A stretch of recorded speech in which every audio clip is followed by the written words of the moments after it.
Hello. Welcome everybody to the stream involving me, DST, into another Monday Night Wars-ish. I mean, that's the one that I want to plan to call it, but that would be quite one-sided the way people would rather watch professional football, even if it's a one-sided piece of shit. It's the Giants and Bucks. Then somehow thinking that watching Raw would be better than watching a one-sided football game against the Giants and the Buccaneers. I'm just putting that over in perspective. Well, I understood Survivor Series was just last night up in Brooklyn, New York, and I hope anybody there, because I know a couple YouTubers have went there. Hope they had a really fun time. Even if the show was shit, if you had a good experience, that's all that matters at the end of the day. If you were live or in attendance, if you had the network or watch any other means, I'm sorry you wasted your time if it wasn't your money. So, god damn. So we're gonna have Raw up while I'm gonna be updating you on the game involving the Giants and the Buccaneers. And going for the aspect of the Giants still rebuilding, even though they are a competitive team. Seeing that their offensive coordinator can't make plays while Daniel Jones is improving lower as an NFL quarterback, and their defense is pretty meh when they have good linebackers, not the best, other than Jabril Peppers and really bad tackling defense. Bro, it would shock me if they come in swinging at the end of the day. So, and somehow this stream is louder than me. But that's how I feel like the Giants have a chance. They try to tackle Tom Brady. He's been getting sacked a lot, and he picked up 2 straight long upsets before his bye. And I don't think he had a bye. But Tom Brady has been playing a bit out of his element lately, and that could be taken up to their advantage, even though the Bucs still lead in the NFC South with a 6-3 record, while New Orleans have been playing out of injury and just got shut out by the Eagles. So they're not in any threat of losing their division yet. That's the only positive that I can say out of this. For the Giants, they're already cut and seal that they're trying to draft somebody. Maybe a premier lineman for a rookie or a good D-back. Work on that defensive line. You know, Giants have a lot of fortitude to build. While, I don't know what Judge is doing, to be honest. I don't know. I don't think he knows how to coach a team, but that's just my opinion. What does Riddle have on?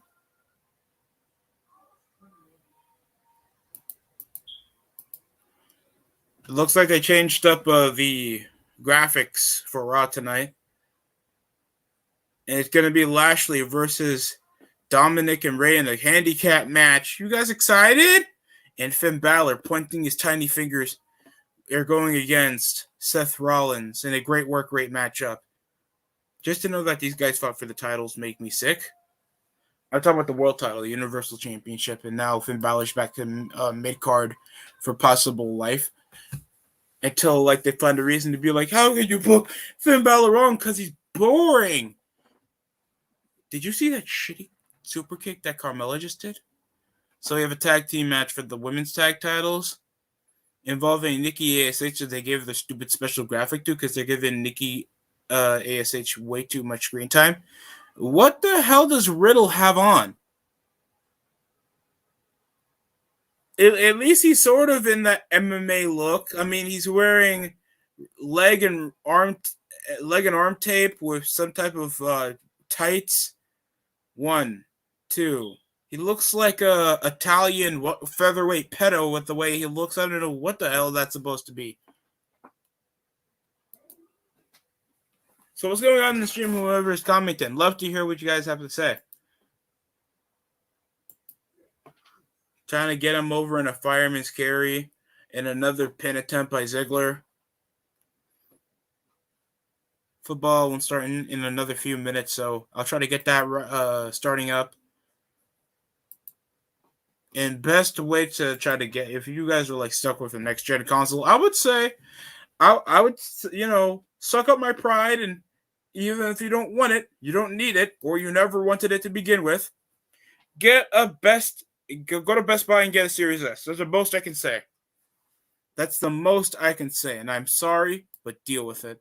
What's going on, Steve? You're not on for Raw. Yeah, I'm sorry. I have holiday break. I don't have a lot of work for Thanksgiving, so I have enough time to watch Raw. So that's my bad. I will try to rewatch Survivor Series and give it my own analysis later in the week. I didn't do that for Full Gear because Full Gear was way too long for me to like. I would just be like every match is long, boring, and it sucked. So that's just me.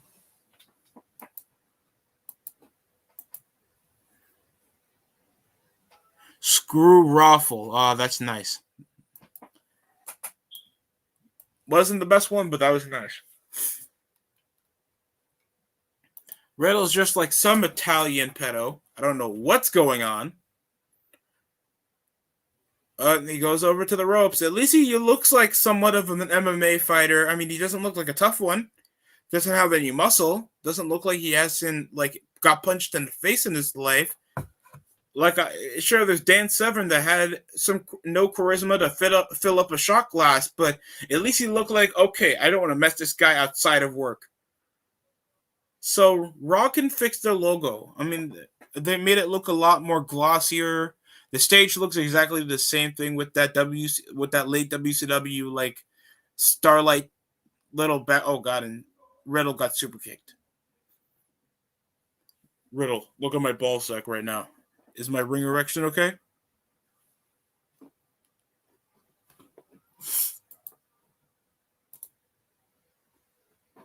Yeah, I saw his look on Twitter. What was the reason for it, Steve? If you're still going to be on the stream, doesn't sound like he is. But it would be nice.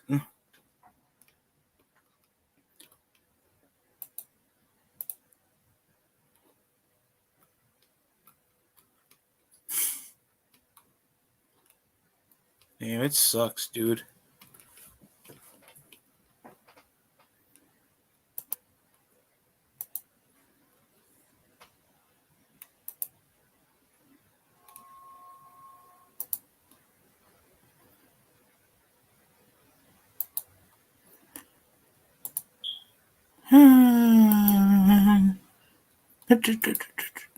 And now we're up in commercial after that super kick. The amazing super kick.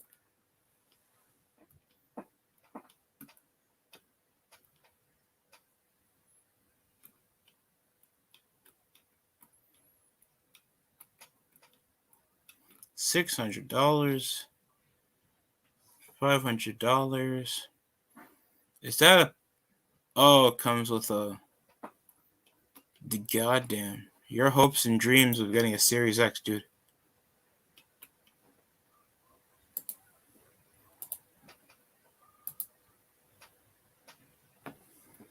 Let's get that Giants game on. It's going to be a mid until it starts. I might be a bit delayed over the end because I'm using a streaming site, so it's going to come out a bit delayed if you're watching this live already on TV.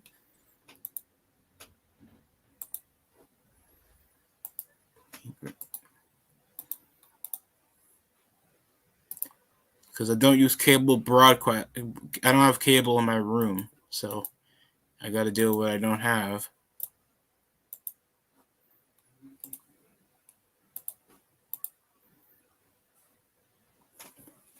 And okay, seems like Brown is not playing.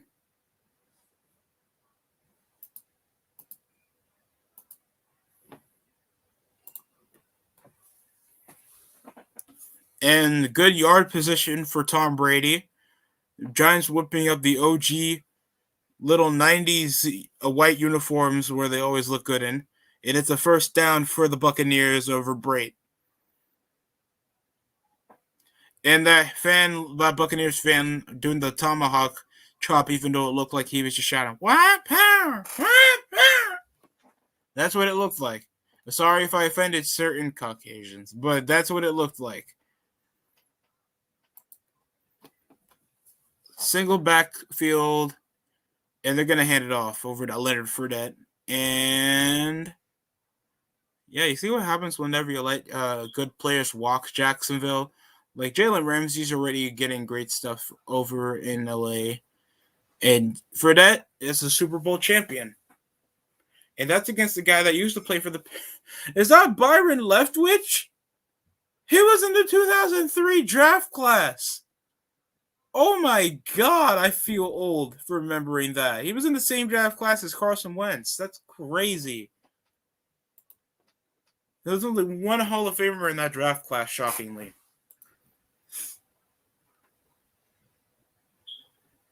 So that's the disappointment there. And now we're back. We're going to transition back and some weird Pele kick for Matt Riddle. Fiddle my Riddle. He got rid of the pedo stash. His ponytail is coming down, and here he is just forearming the shit out of Ziggler. So I don't know if if the show's going to correlate with the stolen egg bullshit that happened at Survivor Series, because that's the most I've heard. Thanks Vince McMahon was there, and I don't know why they're not implementing more Vince on TV. He doesn't even have to get beaten up for people to watch. That's the sad part. Why WWE's failing as well. They don't know how to capitalize on people that already are well established on TV. Like, you think Vince is going to put the ratings down, dude? Are you serious?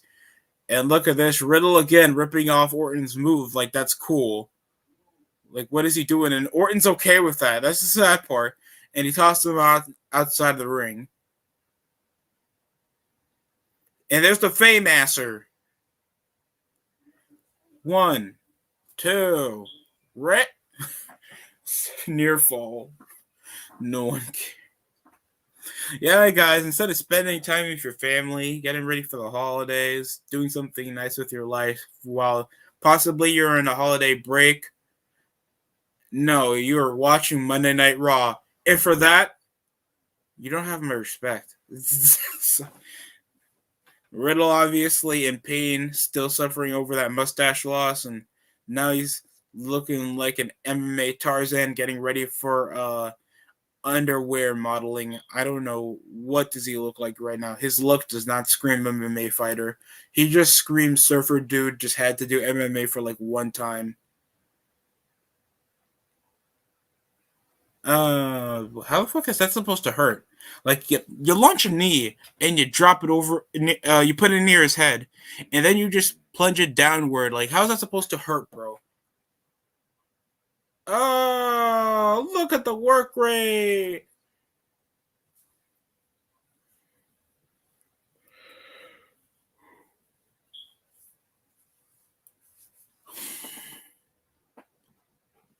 Dude, I am nearly going to cut off Raw. Why is he still doing the whole Orton taunting bullshit?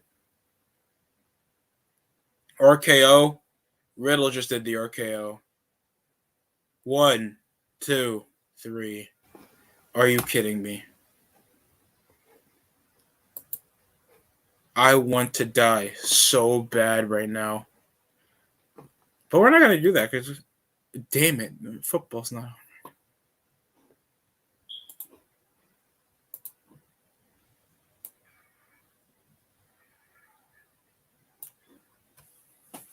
Riddle's going for the bro. Going for the bro Derek. There it is. This in my head. I want to kill myself. You would understand. I want to kill myself. It's not copyright. Thank God. To crack inside my butthole. My erection's weirdly on my tights. No one watches the show anymore because I look like a 50-year-old dyke. Stop making the logos glossy, WWE. Actually make their stage look like something people want to see.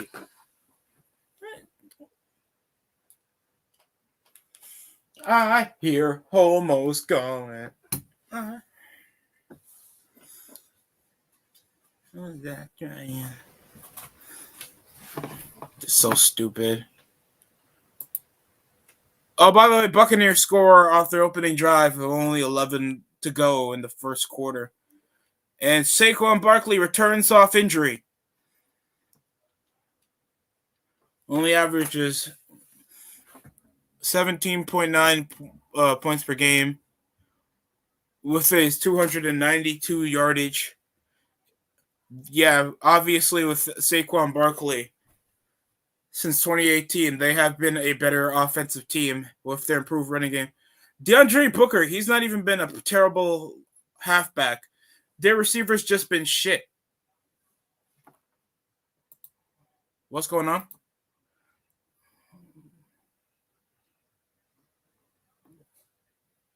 Our truth is in what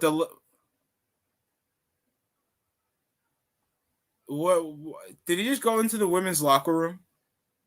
And here comes Becky Lynch. I'm watching. No.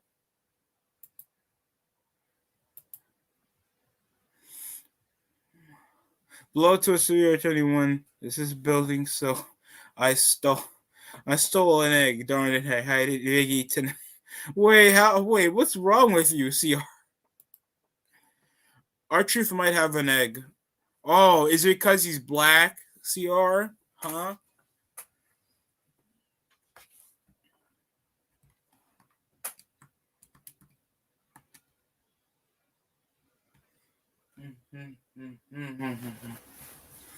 Oh yeah, I need to get rid of Madden.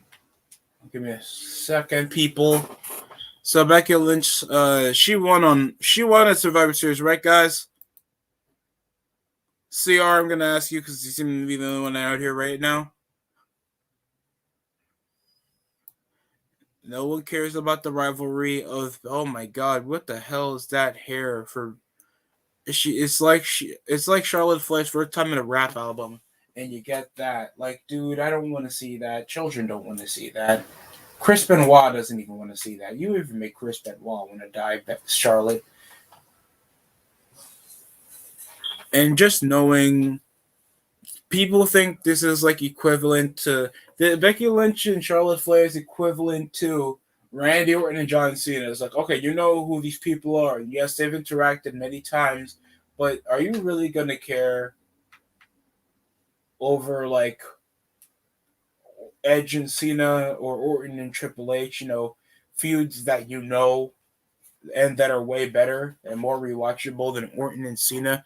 Nobody even knows why they hate each other that much other than 2007 when Cena's dad got punted in the head, and that's how they spark over their feud.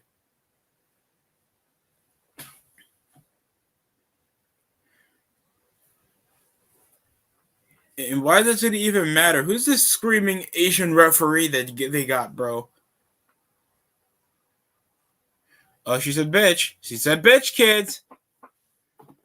Becky's a badass because she said bitch. You can call her Becky Badass right there. Intentional grounding. White power. First down. Buck. Yeah, JPP is still there. With his 9 fingers, if you didn't ask.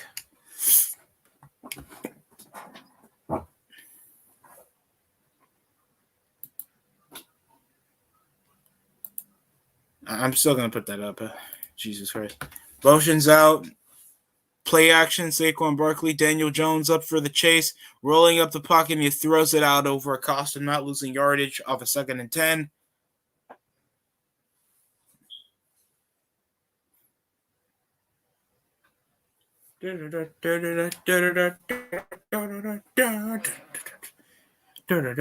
There's Jason Garrett, always making the great offensive plays and why their team is the worst in the NFC East. But we're not going to talk about that right now. We're going to talk about how the Eagles are playing better football right now and how the Cowboys are still division leading when last season they weren't even – none of them were close to 500 until like what, week 15? Week 16. Like, Jesus Christ. Read option play. Daniel Jones gets a gain. Jason Garrett's 2nd season as the Giants' defensive coordinator, and he's been absolute ass.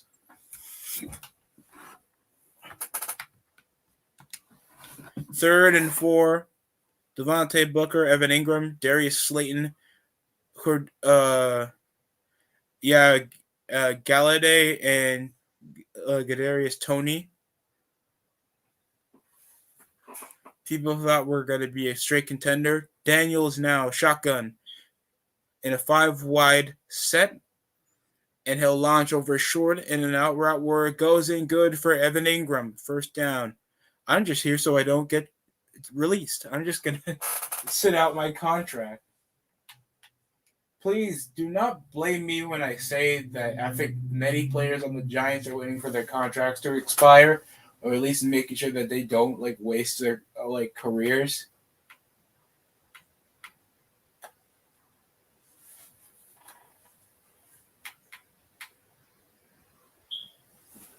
Single back set. Barkley, Merrick now, Ingram. They're in a 2 tight end set with only Johnson out wide. This could be just a basic gain. And they're up the gut. God damn, he really didn't go anywhere. You're superstars. Where are you?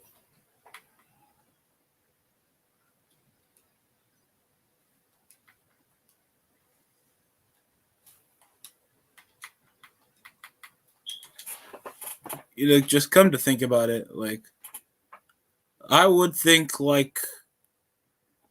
the Falcons had something going for them early but losing 2 straight games and you only scored single digits with a good offense, it makes no sense to me.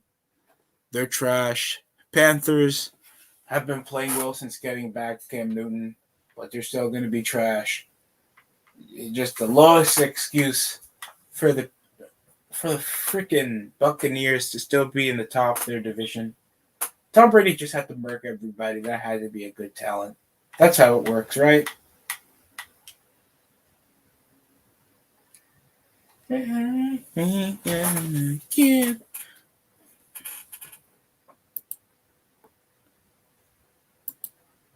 Shotgun, Daniel Jones. With the single back in the backfield.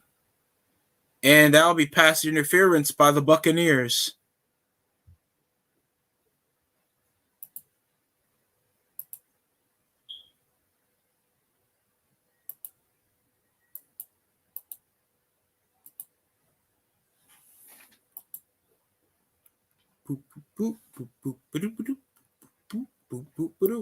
They're not going back to, oh yeah, don't forget about a Thanksgiving game, the Bills versus the Saints on NBC. At least that'll be more exciting than last year. What was it? The football team versus the the Cowboys, and the team with no name, obviously. And Becky Lynch is still here feeling like people care. Just Jesus Christ, lady.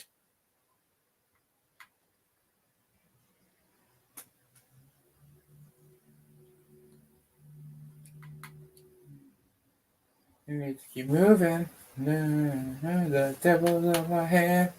Moving. The devil's on my hand. And these are things that I speak about. And I'm always here to remind you. No one really cares.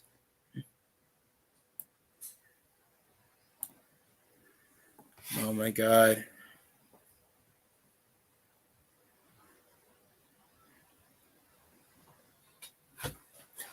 I slipped Charlotte Flair and became a star that no one asked for and ruined the 2K20.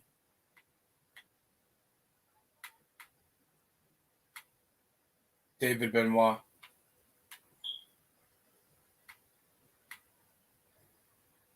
Yeah.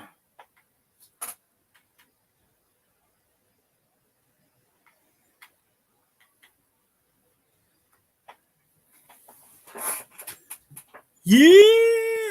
Oh fuck! I don't want to watch. God, I love Becky. Becky is the real star.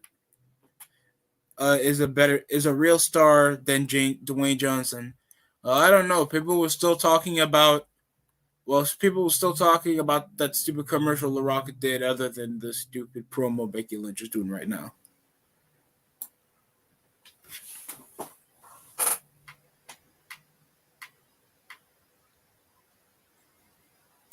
Yeah. Something fresh and new is you having another rematch, Becky.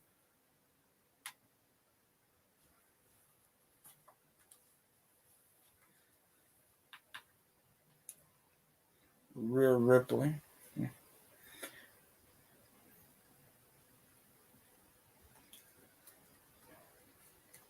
Oh yeah, Becky Lynch is in the races. She said Bianca Belair. You see, guys. You see.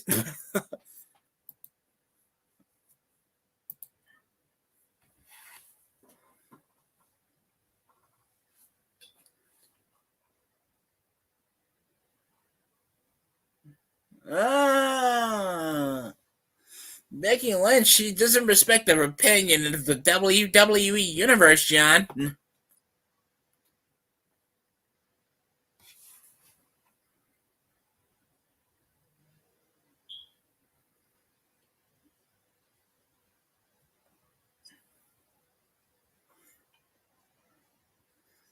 Oh.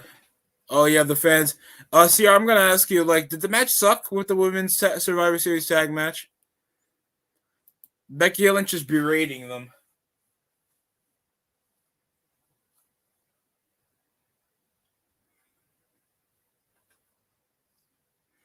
The match did suck.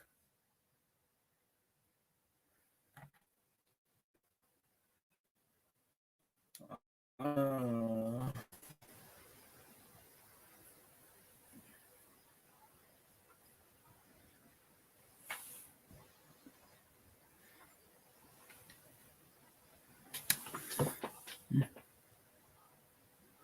oh shit.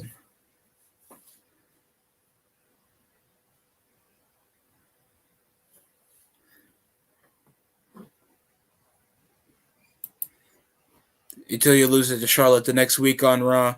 Yo, Rose Montana. Been a minute since I heard it from you, bro. I mean, I do see you in Source stream, but I haven't seen you upload. But what's going on? Suffering watching Raw right now. Becky Lynch just berated the whole WWE universe because they were berating the women's Survivor Series match from last night.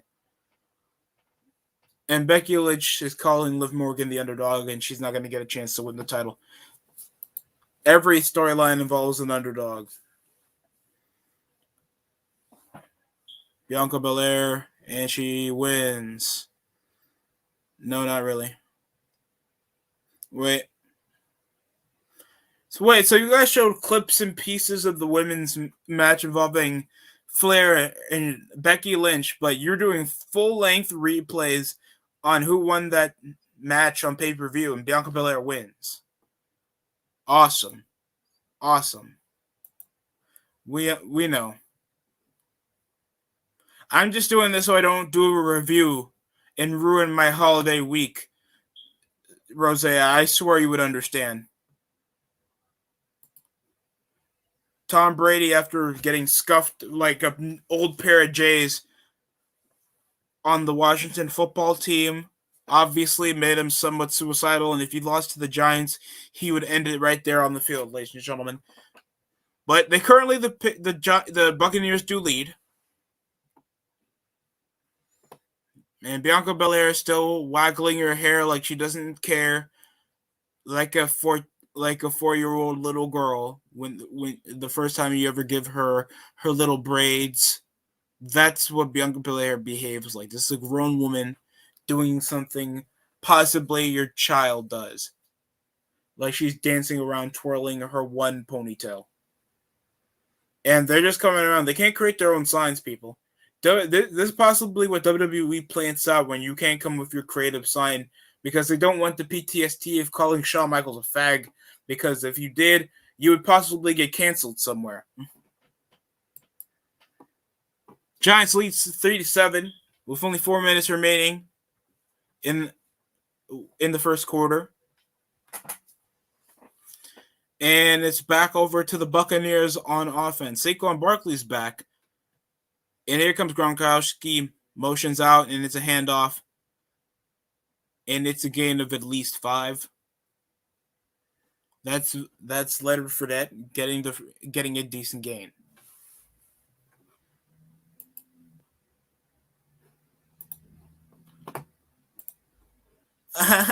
You don't even belong here. What is Bianca Belair going to do? Another beauty pageant speech? Because this woman is mad boring.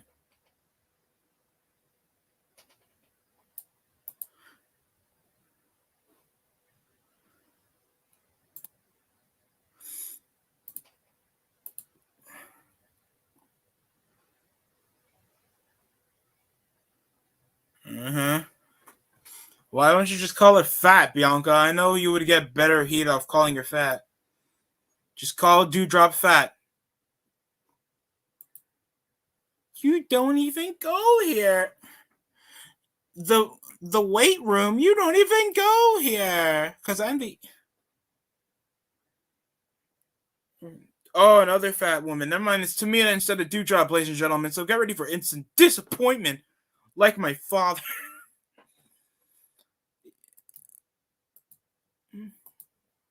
So somehow Tamina and Natalya are still a tag team. For some abhorrent reason, Tamina comes the face of... She still looks like the face of the father the moment when he killed his girlfriend. I don't know how that's possible, but it looks structurally accurate with the gloomy eyes, the terrible... Well, the face that looks like never smiled in 20 years.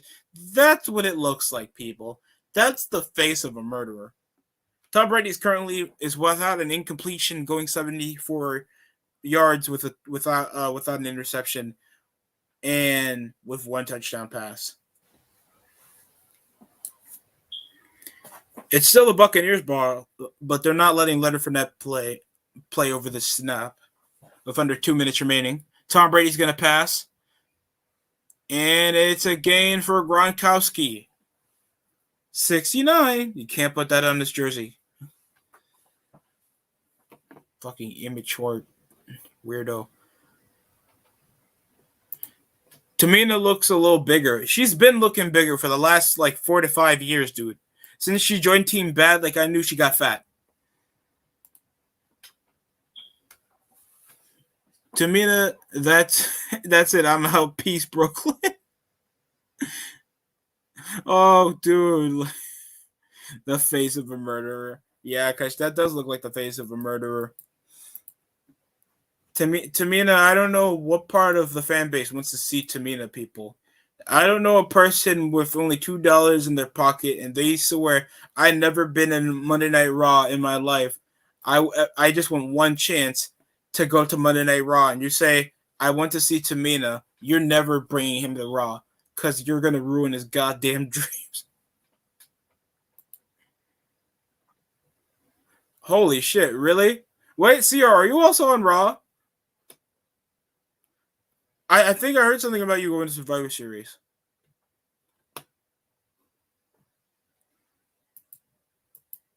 Oh, Rose, how was what you guys had for Impact Turning Point, right? How was that?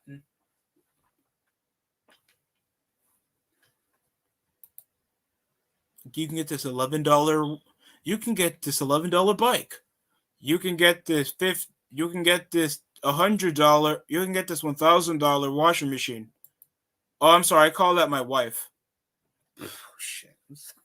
Oh, I'm going to hell. I'm going to hell. I'm going to hell, people. Imagine her being someone's favorite wrestler. Imagine anybody, half of the women's division being their favorite wrestler. It was better than Survivor Series. There's a no, bro. CR, please do not. You gotta send that link. I need to see that if that exists. Just put it over in the chat if you can. I'll look it up on a private page because I don't want that tainting my history.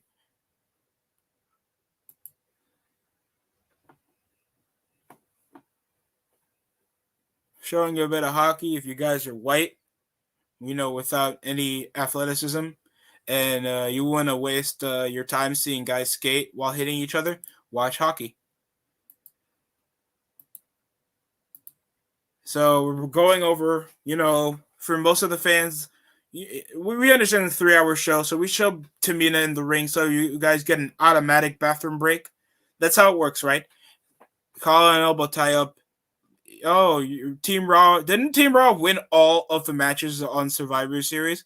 What's the extent of that? Like, what's the benefit? They always do this bragging rights bullshit. Vince was more concerned about the show being successful the entire way through the show before the whole egg thing. And Bianca Belair just patting her ass, feeling like, that's on some children shit. Look at Tamina and Natalya like, why are you doing that? How old are you? They swear to God, they just want to act in like a 10-year-old little black girl. That's what Bianca Belair's character is.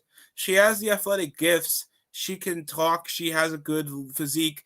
She can come around with her husband and make some type of athletic duo. But no, the Street Profits got to be Crime Time 2.0, and Bianca Belair just got to be the woman child, black woman slapping her ass and playing with her hair. I'd rather see Carmella right now. Roman Reigns gave SmackDown their only win. Yikes. That's kind of tough, pal. That's tough, pal. I pulled out what needed, brother. And going off the ropes, here comes Bianca Belair. Why don't you just grab her hair? No. The biggest weak spot in the match. And there goes that shitty super kick that goes nowhere, looking like Goldberg's thrust kick that he had on WCW. And he goes for the stupid Samoan drop that's obviously not going to get the finish here. No!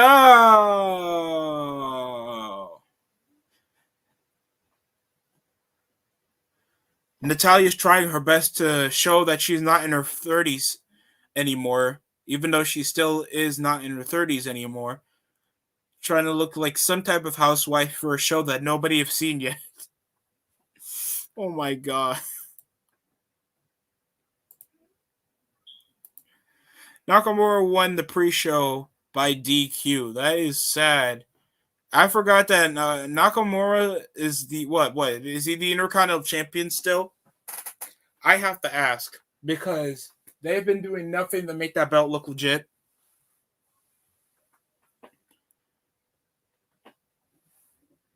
And they have not advertised a pay-per-view for the main roster come December. And I hope this is at least a bare extent to have some reasonable build for the Royal Rumble, because the Royal Rumble hasn't had any reasonable build, or at least you don't even have to say good build. Like, to show that the match exists and not for the final 2 weeks was, I guess, 2016 Rumble when they were selling over Roman Reigns defending the WWE title at the Rumble match.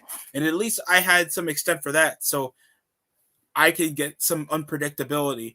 Oh, another open challenge on Raw. That's what people want to see, right? That's what you want to see, right? That's what you want to see, right? I'm just here so I get soda. Shut up. You want to see an open challenge involving a guy you don't know. I guess. That's the extent of people not caring about the format of Raw. Who you think is not going to find the egg and get... Who you think is going to find the egg and get a WWE title match tonight? Is that what Vince said? He means clean his toilet, so it's obviously going to be R-Truth finding it. So Sheamus should be IC champ. I'll take him over Nakamura any day. WWE, sorry if I didn't show it out. WWE is going to build one-day pay-per-view in Atlanta January 1st. Jesus Christ.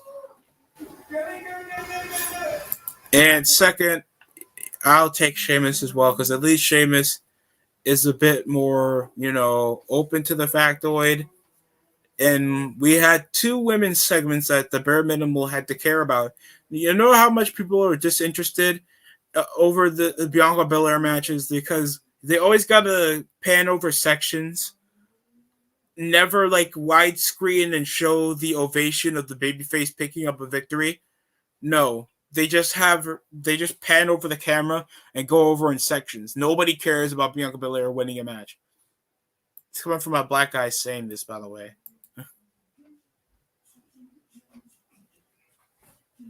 So what's going on in football right now, people? Tom Brady up in shotgun in decent field position, and it gets deflected trying to find his tight end. That was off Lawrence II, getting a huge pass deflection. Nice work by the defense. It's now 3rd and 4. Brait, Godwin, Evans, Johnson, Bernard, and that's gonna be a first down for the Buccaneers, up in the red zone for the second time in the half. WWE has an issue. A 1-day pay-per-view or a 1-day build? Because I don't know a pay-per-view that's going to be on January 1st, because Rumble's usually late January CR. And Rollins coming around and being like, I'm the future. I'm the Raw locker room leader. I wish I cared about Survivor Series. Thank God I had work, because I shouldn't force myself to care about a pay-per-view I wasn't going to enjoy, especially when there's nothing to emotionally get myself ahead. Because all I heard about was it looked like they were trying to treat Jeff Hardy as the favorite to win, and they had Team Raw win. Yeah, it looks that way. Are you ready? Are you ready for a good time? Burn it down! Rollins coming with his little Versace bullshit. I'm not gay, but I want to go there gay jacket, wearing his I don't know what type of tights those are. I don't know what type of tights those are, bro.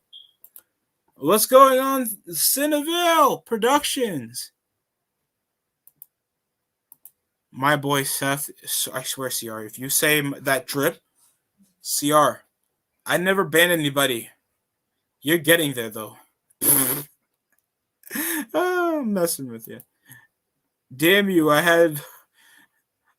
Damn you, had work. You had to work. How dare you have a life? Well, Rose, I want a life. So an excuse, so I don't get to see a lot of pro wrestling. So the only sad part is I miss Sunday night football sometimes. So that's the only sad part of going to work. I miss my primetime football.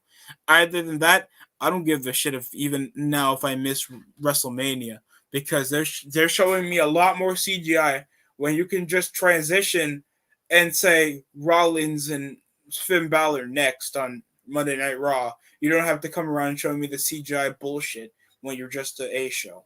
I don't get it. And of course, it's the holiday season, where of course we have. Sir, it's about to be Thanksgiving. Oh, got our holiday season merch on, dude. It's Thanksgiving. Fuck Thanksgiving.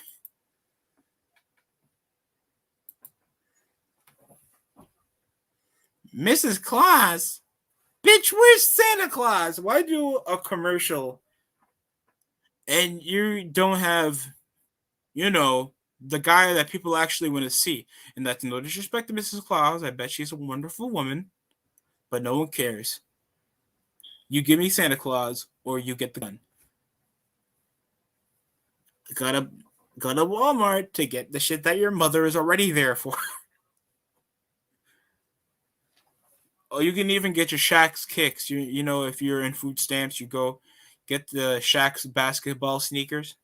You get them for cheap, I swear. Rollins, Finn Balor 2. Run it back in Brooklyn, sign me. Oh my God, CR. Like, you gotta be the most least favorite person in your group of wrestling friends. And they come around being like, oh, I can't wait to see The Rock. I can't wait to see The Rock on Monday Night Raw or Survivor Series. Dude, I'm just here to see the Rollins and Finn Balor match. But The Rock might be in Survivor Series. Yeah, and? Is this guy serious or something? Yo, CR, are you sick? Like, that's the question some of your friends going to ask you, CR. Because I know nobody in their lifetime being like, I'm excited to see a Finn Balor and Rollins match on pay-per-view when I'm going to just see it a week later. Just a night later on TV. And these two used to fight for the world title back at SummerSlam. Yeah, it's going to be a good match. Any match on Raw could be a good match. Well, why are you making that an excuse for you to waste your money and watch that live?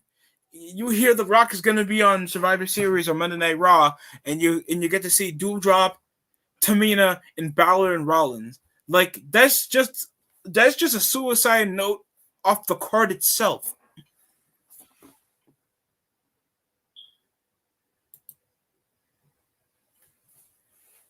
Hell, I might just pull up and get Chinese food tomorrow. I don't know.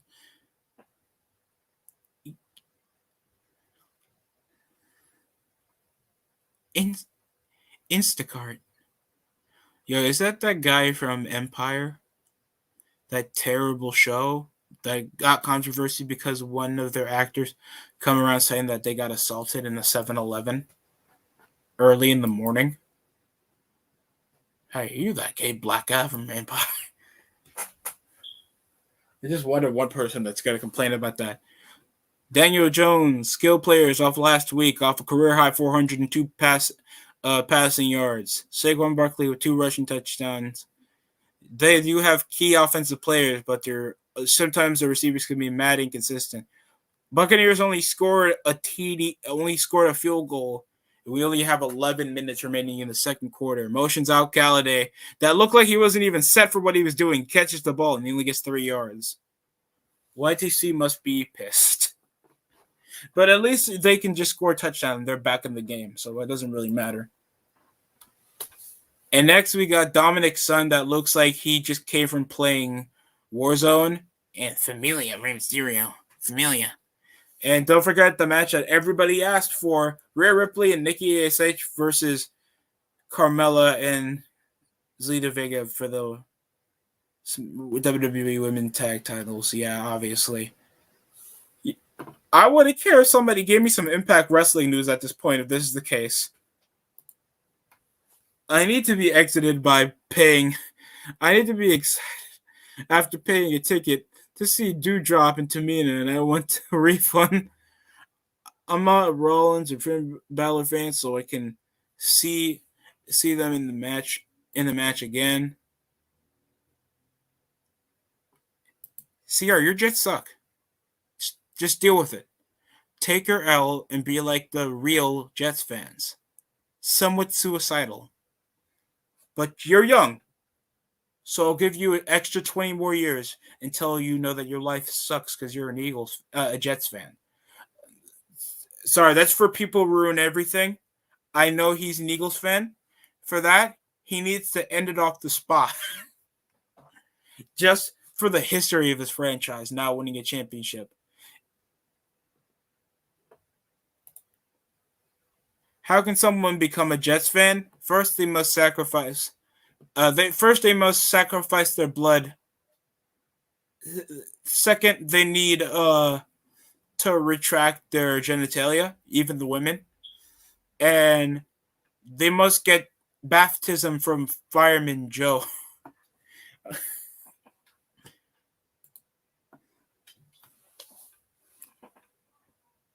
Tom Brady's back on the field after this.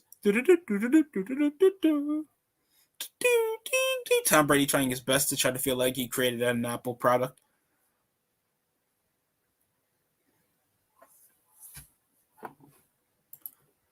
Rollins here to show that he's the leader of the Raw locker room again. Like that even matters.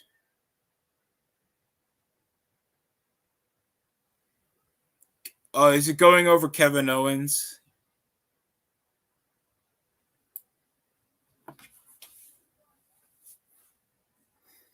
I saw it's super formulaic now whenever you look at Raw, so like every Survivor Series match over the past 3 years. Somebody gets DQ'd, somebody gets counted out. It's never creative how somebody gets eliminated over Survivor Series. Finn Balor. Sounds like a laughing Muppet. That's what Seth Rollins sounds like. Jets are building something different with their new QB. Zach Wilson's not playing. Your new QB is Joe Flacco, CR. Suffer. Daniel Jones owns Tom Brady. The Buccaneers are winning. My brother is a Jets fan, and he don't expect them to ever win. Well, they'll probably win when all of us are dead cinnamon. When all of us are dead cinnamon. I think that's when they'll win a championship and get Joe Namath's nuts out their mouth. But I'm not here to discriminate. I'm just here to commentate. The missionary of it's like missionary every other night seeing Seth Rollins' trash wardrobe. Put them hands up. I don't want to put my hands up for a guy that had to wear like some type of pride parade bullshit stripes on his tights for a year. Like, it's called the Balor Club. It's called the Gaylord Club, the way he supported that. Balor coming around with his 40-year-old abs, his crap leather jacket, looking like a mid-carder from 2006, part of the Cruiserweight division on SmackDown. That's what Rollins looks like. There's nothing in Brooklyn called the Balor Club. I think there's gay gangs that are more masculine than, of course, the Balor Club, CR. And let me do this little thing real quick. Here we are. We have Cinnamon Productions, everybody. What it do, everyone? What's going on? And it looks like Rollins doing the jump on Finn Balor before because he doesn't support the Pride. I'm suffering through Raw, so I figured I'd just join you in the suffering. That is too kind. You shouldn't be doing that, though. You're going to hurt yourself. So, we're doing this instant mid-card match because SummerSlam 2016 wasn't much of a reality check for both Balor and Rollins. So, this is what we got here. Yep. And when did Vince go from the genetic jackhammer to caring about a goddamn egg? Pal, cost $100 million, pal.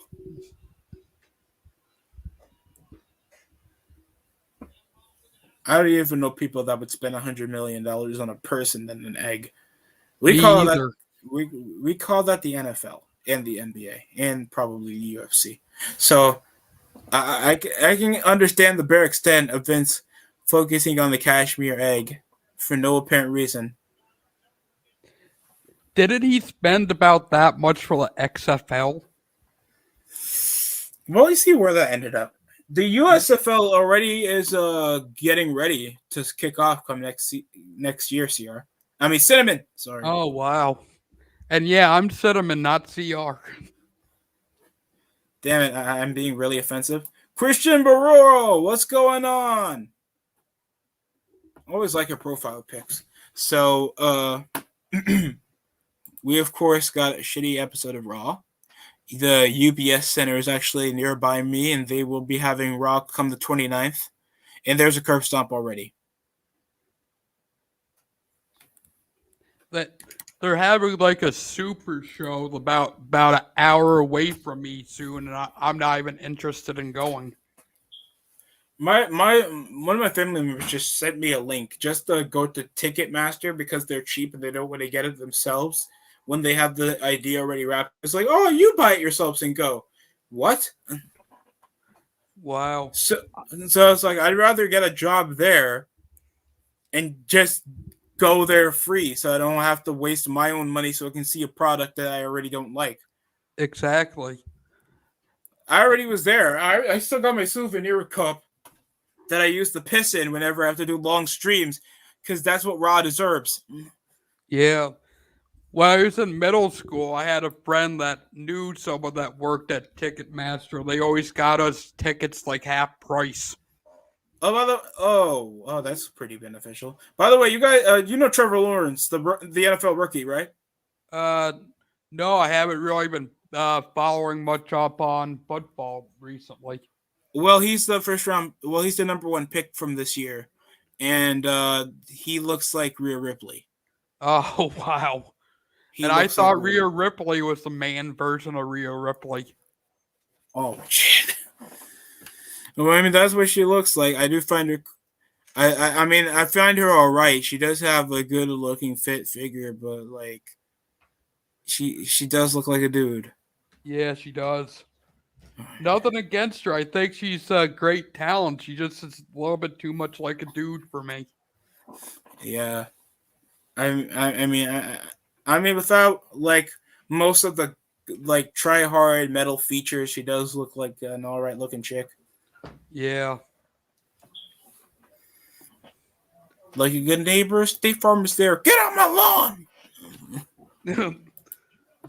Look, is this like everybody chasing for the 24/7 title or some shit with this whole fiasco? And Vince is talking with Sami Zayn, the conspiracy theorist. But Sami Zayn's on SmackDown still, isn't he? Yeah, but last night when Vince found out his egg was missing, he demanded everybody on both brands be on Raw tonight. I think it's a Kurzawa because he's a ninja and he's Asian. Okay, I get the ninja part, pal. I don't. Why you had to call him Asian? You know, he just gets that weird vibe from me. Yes, I think Canadians are racist. Don't. Okay, just me playing fantasy booker. What if Vince misplaced it because he's senile? That could be possibly the reason. It's like, I should have noticed that when I shit my pants. You what? Or Roman Reigns hit it just to say, I don't want The Rock at WrestleMania. Yeah, but that's actually the thing I was thinking was maybe Roman did it to try to set something up with The Rock. I want my egg back, pal. Sir, I want to get pushed. I want my egg back, pal. That's where Hit Row's contracts went, pal. And what the hell does Street Profits have in that damn bag? Huh? Street Profits are coming to the ring with a bag. Crack? I'm not saying that because if I did, I'd be racist. Well, if I did, I would just be relative. Yeah, I think I'm a bit behind you. Montez Ford is coming with it now because he's the big one, so he carries the weight. And like always, he comes with a duffel bag, and it's like they're dancing. And it's like, got this crack and it was in a bag. We're gonna sell it for a whole band. It's that Easy E's old duffel bag. Because if it is, there's probably some crack in it. Canceled. Easy had 2 duffel bags. Oh yeah, I forgot about that. And the Giants have just scored a touchdown. It's now 10-10 in a tied game against the division-leading Buccaneers. Wow, Giants are actually doing something? That's shocking. Shockingly. And we got Styles and Omos, his bodyguard, in tag team action here tonight. Yep, we do. Like they're doing the bare minuscule to like show how over the Street Profits is. And I'm not saying you can't try to get these guys over, but it's like they try too far. They try too hard to be charismatic. Yeah, I agree. When they're not really expressing much of a personality. Well, what personality do they have other than yelling about fam and wanting the smoke? I sing to show how much talented I am. And I can do a frog splash. Yo, fam. I talk like I never wipe when I'm in a party. Wait, what the I still say they just stole that from the Usos because the Usos were saying oos for so damn long. Well, oos means N-word in Samoan. We all know that. Yeah. Don't believe me in that. I'm not. Don't believe me. I'm just agreeing with you for the show purposes. Don't do that for the show, dude. Yo, don't do that. That's awful. You can't. Oh God. I'm making bad influences like I did Swerve. I'm not doing that to people. Swerve is gonna come around getting his ass demonetized because of me. Who knows? He might. No, I don't want him to. All right.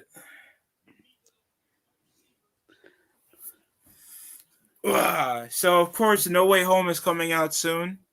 Obviously, gonna watch that when they have the chance. Good.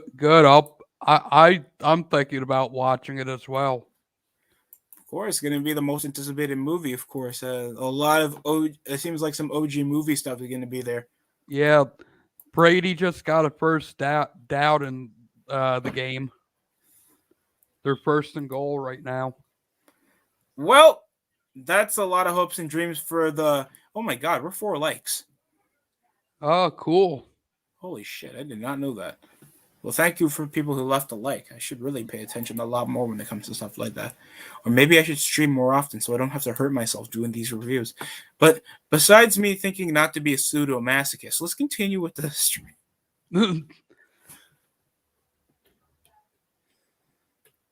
Sonic's even here. Sonic, what's poppin', bro? I've seen your last couple of uploads. Keep the good work going, bro.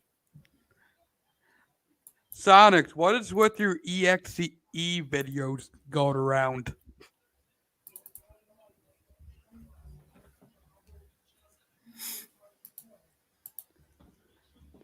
I've been seeing a lot of the stupid Sonic's EXE videos running around. I just don't get it. Up, down, and all around.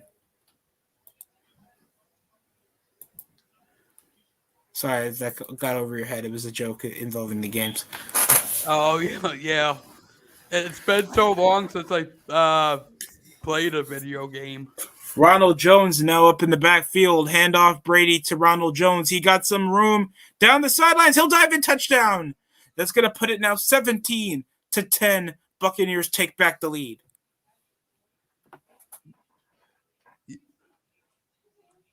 At least Bucks are going into the second half with the lead. Nothing much. Thanks for and thanks, Wired fans are into that crap. I think you're trying to say weird, or like you really meant Wired fans. Yeah, but please sub to, of course, please sub to Centerville Productions. There's a lot of external content that doesn't always involve wrestling. Also does great reviews. And we, of course, have Sonic the Hedgehog that always has a cool soundtrack when it comes to making relative highlights, not just of a lot of legendary athletes and other stuff that you might like. So please sub to those channels, even though it might be a bit difficult because his name is Sonic the Hedgehog. So I think you'll get something involving Jim Carrey more than you'll get his channel. Yeah, most likely. And that's a bit difficult. That's why filters exist.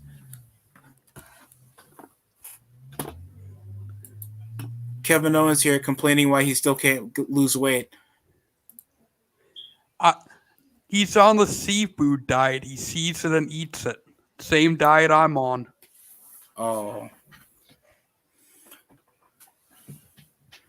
What did you think about that whole pizza thing last night during the Battle Royal? The Rock doesn't care. No, he probably doesn't. Yeah. Why? You guys do a promo in between the entrance. Like, how much extra time do you have to give Styles and Omos to get ready? Omos just got to wear his regular street clothes, and Styles just wears boots with pat. Literally, what's the external time in the 3-hour show that you can't like get a person's entrance ready?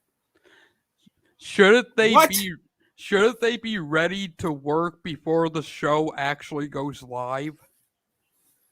I don't know how they can't format their shows a bit better. Yeah, like, hey, ladies and gentlemen, today is Kevin Owens, and he's going to give us the scoop over why did he walk out of Team Raw after the close victory last night. Like, that could have been a controversial talk of why he would walk away from his Survivor Series team. But no, they don't want to make their show feel like a well-formatted show. And why does Omos look like a skinny Big Daddy V? Oh crap! Now that's all I'm seeing. What I look at him. The way he just have his face. Calling all cars. Oh my God, he's so big. That's actually my intro. I'm shocked people never catch on. But I recognize it. I just didn't put it together. I'm like, where the hell did DST get that intro from? I'm sure people have never noticed, but people do compliment it, and I thank them for that. It is a good intro. I actually need to get myself an intro. I'm sure you can. Hell, you can even make your own music. I know your own guitar. Yeah. I'm thinking about maybe doing something on my own for an intro. Is that a bag of crack? Omos, can you sniff it? Why are you telling me to sniff it?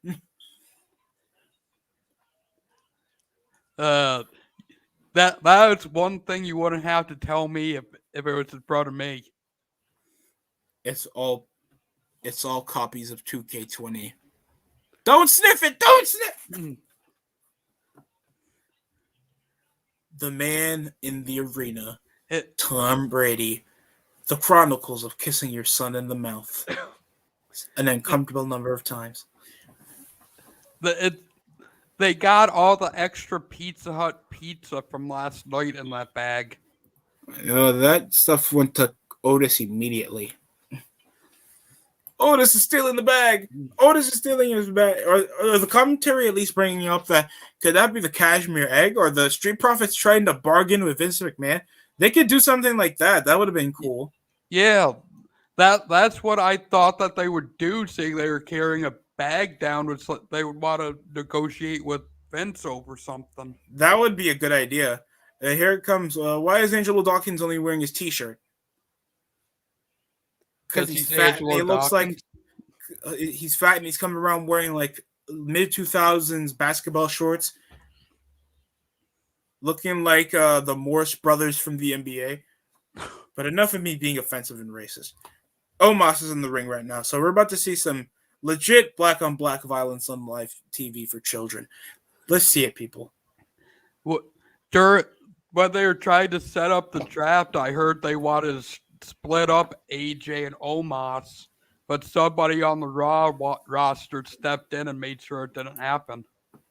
Kind of a good idea, because Omos would be kind of like buried. Yeah, he would be. Flag on the play, because the offender was white. Automatic first down. Let's go back and see. There must have been a pass interference call over Humphreys. Humphrey? I cannot say his last name. Over Saquon Barkley. Well, there's just a clear offsides just now in the Buccaneers game. Okay. Murphy Bunting came off a legit looking pass interference in the earlier play over Darius Slayton. Wow. Don't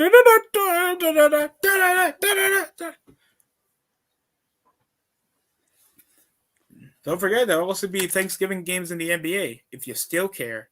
And if you do, come here. I'm gonna grab the gun. I don't even think I sat down. I can't remember the last time I sat down and watched the NBA game. Well, Sin, it all started when Michael Jordan won the NBA championship in 1990. It's been so long. It's like I'd be asking if Rodman was still around. Well, he's still alive. That's the only answer I'm going to give you. Well, not in that sense. I mean playing, because that's the last time I really cared about basketball. Well, if it was only a few years ago and you said who's still playing, I would just said Vince Carter. If you kept saying that every time, I'm gonna because Vince Carter is had the longest longevity in the NBA, 22 seasons. That's a lot, whole lot of basketball. I want to make a Magic Johnson freaking joke, but it's such bad taste. I think I shouldn't. Can I? Go ahead. Yeah, most of these Buccaneers players are getting burnt like Magic Johnson, but we're not going to talk about that right now. It turns out Magic Johnson does have a Magic Johnson. Ew. Shaka and an automatic offsides over number 90. What was that playoff? How is Jason Pierre-Paul so off on the snap? Come on, you're a veteran, dude. Don't let me get another firecracker on your hand. I know. I was wondering how you could have misjudged that play so badly.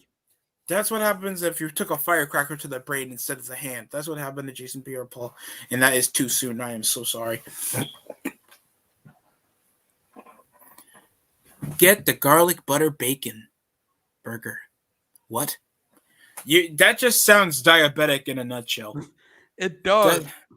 Get the cream cheese butter bowl taco hot dog. Only $1.99. Get the sugar-coated sugar for 5 cents.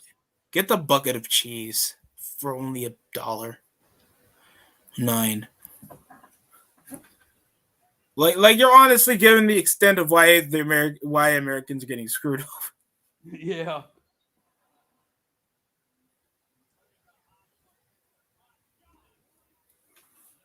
See that headlock takedown, and of course Styles, and the fans are just applauding. They don't want to give their own creative chant. That seems to be a pastime for WWE. It's actual fan chant. Other than "This is awesome." This is awesome. You deserve it. No, it's got to be. I remember whenever the babyface is in the defensive and he's stuck in that headlock, or he's in a submission where he can't get out of because of good selling. Like the fans will try to chant, clap, try to get into the groove so they can build a morale for the babyface to come back.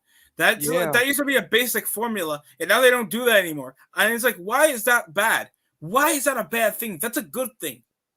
It is a good thing. It might be because WWE has nobody anyone really can care about anymore. That's a possibility, or they just been formulaic, try to rip off stuff that the indie shows do. Like they clap around, they make their own corny ass chants that nobody can actually do outside of the wrestling fan base, and they come around ripping off the New Japan fan base because we know everybody packs a 2-incher around them, and they come around only popping when there's 40 minutes left in the match. Yeah. No one cares. Here's Montez Ford using all athleticism and nothing else. Pele kickoff styles. Those are some good-looking sneakers, by the way. I'm not going to lie. The little white Nikes Montez Ford has on. Oh, yeah, they are nice. I did pick up some Converses, though. They look really good. There was I wanted to get the one with the hearts, but they don't have them because I was up in the clearance store. Oh, wow. I personally only wear work boots. Well, I feel more comfortable in sneakers. That's just me. They also, and shockingly enough, you will be surprised. This will make you feel a bit old, Cinnamon. The Converse is selling basketball sneakers again. What? Really? Yeah. What the fuck? What happens? I'm not saying it. Just watch the end of the match. Okay. I don't want to ruin it for you. I thought you were upset about them selling basketball sneakers. No, I'm pissed with the ending of the match. How can they fuck this up? They just need Omos to win, and that's it. You'll find out what's in the damn bag, and it's not the freaking egg. What is it? Eric Rowan's spider? It's a freaking fire extinguisher. Pardon? A fire extinguisher. Oh, I see it right there. Yep, they pop it out. What the fuck? Why do you need a fire extinguisher? Why wasn't it just a stupid cashmere egg? That's what it should have been. And they ended over a deke. Chris Benoit needs to, no. I'm going to say this right now. Chris Benoit deserves the Hall of Fame.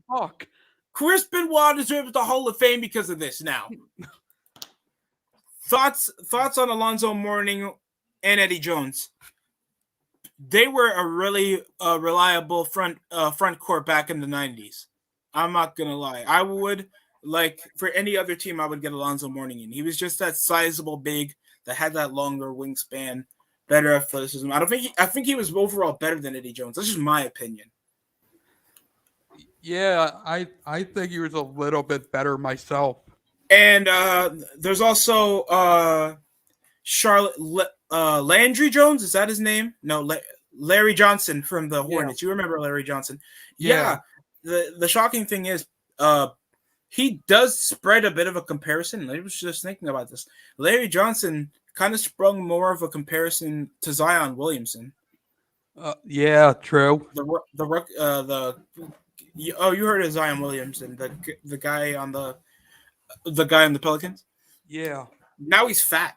It's like 300 pounds, and the media keeps making fun of his physical look. It's so fun. Speaking of being 300 pounds, I ran into an old classmate from high school. I'm like, wow, you've changed a lot. Oh, no. You've gotten fat. She's like, so have you. I'm like, yeah, I was fat in high school. I kept my figure. It's like, at least I lost a kilo, Sin. Seeing they have a king and queen now, don't you think they should make the king and queen do a storyline on TV together? What, they would just force them to be like a prom king and queen thing? Or like a couple? Like a couple thing. That's what I thought they were going to push over on us, but no, they had Zelina Vega win, even though she's still in the women's division as a mid-carder. And, shit, I forgot who. Oh, Xavier Woods, he's also a mid-carder. So, not really much has changed. But, like Booker T, after being King Booker at Judgment Day, guess what happened the next month? World Heavyweight Champion. Yeah. Well, back in the day, it went to mid-carders that they wanted to push to a main event. Yeah, now they don't plan that anymore. Now it's just you get more TV time as a mid-carder. That's what we promised. Did you see the fan attack Seth Rollins? No, I did not. No, neither did I. That must have happened off screen then, Jerron. I don't know how that happened. First title match of the night. Let's get it. This is my brutality. Yeah, are suffering out here, baby. Yeah, Raw is my You hate to hear it, pal. They have to hold those crappy community creation 3D printed belts. They don't use gold. They use die-cast metal that they use for the WWE replica belts that they sell on the website. Yeah. They don't give a shit about the women's tag titles. I haven't been compelled to go to a WWE event, but if I do, all I have to wear is my old drag stuff because all I own is AEW shirts. Oh boy, you're not going to be a fan there. They're going to call you an AEW fanboy, John. So if you see me in a freaking woman's shirt, you'll understand why if I ever go to WWE. I still got my Bella Twin shirt. Wow. I'm joking. I have the last WrestleMania. I remember I used to collect on WrestleMania t-shirts when I was a kid. Yeah, the only one that I regret not having was WrestleMania 28 when I was I was 12 years old, 13. Yeah. And that's it because I wanted to see The Rock and Cena. When I heard who won at school, I was like, fuck yeah. Fuck you, Cena. Fuck you, Cena. You're a pussy, Cena. You're a pussy, Cena. You deserve it because The Rock is better than you. Jared's saying check it out on Twitter. I bet. I'll do that because that's an excuse not to watch Raw right now. Exactly. Also, no New York team is in the top of the NHL. I just want to make that. The New York Islanders are with only 5 wins into the season. I only owned one WWE T-shirt in my life, and that was a Stone Cold T-shirt. But back when Stone Cold was the hottest thing going. I only wanted an NWO T-shirt. That's all I wanted. I still have a WrestleMania 27 T-shirt to wear for my little cousin now to use as pajamas. That's it. Yeah. That's it. So okay, we got it on WWE Twitter. 10-year-old me after watching Miz from 2000. You can't tell me when you were 10-year-old you want to be a Miz. You want to be the Miz. What? What is that nut on your hair? What? That does not look like soap. Okay. Okay. I think I found it. Oh shit! Yo, a fan tackled Rollins. Yes. Goldberg style. Jesus Christ. Also, I want to thank 5 people that came over to the stream just moments ago. Oh my goodness, that's the most I've had over the month. Thanks for that. This is the only WWE T-shirt I had was a Cena chain gang champ. Wow, that's OG. I'm shocked you still have that, or possibly gotten rid of it. I want to see that one more time. Da-na, na na na na na na na. Oh, the Bucks almost had an interception. Oh.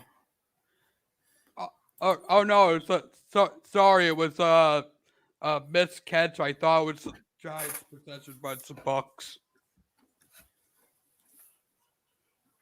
Tom Brady is the Giants quarterback. You know how many Giants fans would have hope right now if that happened?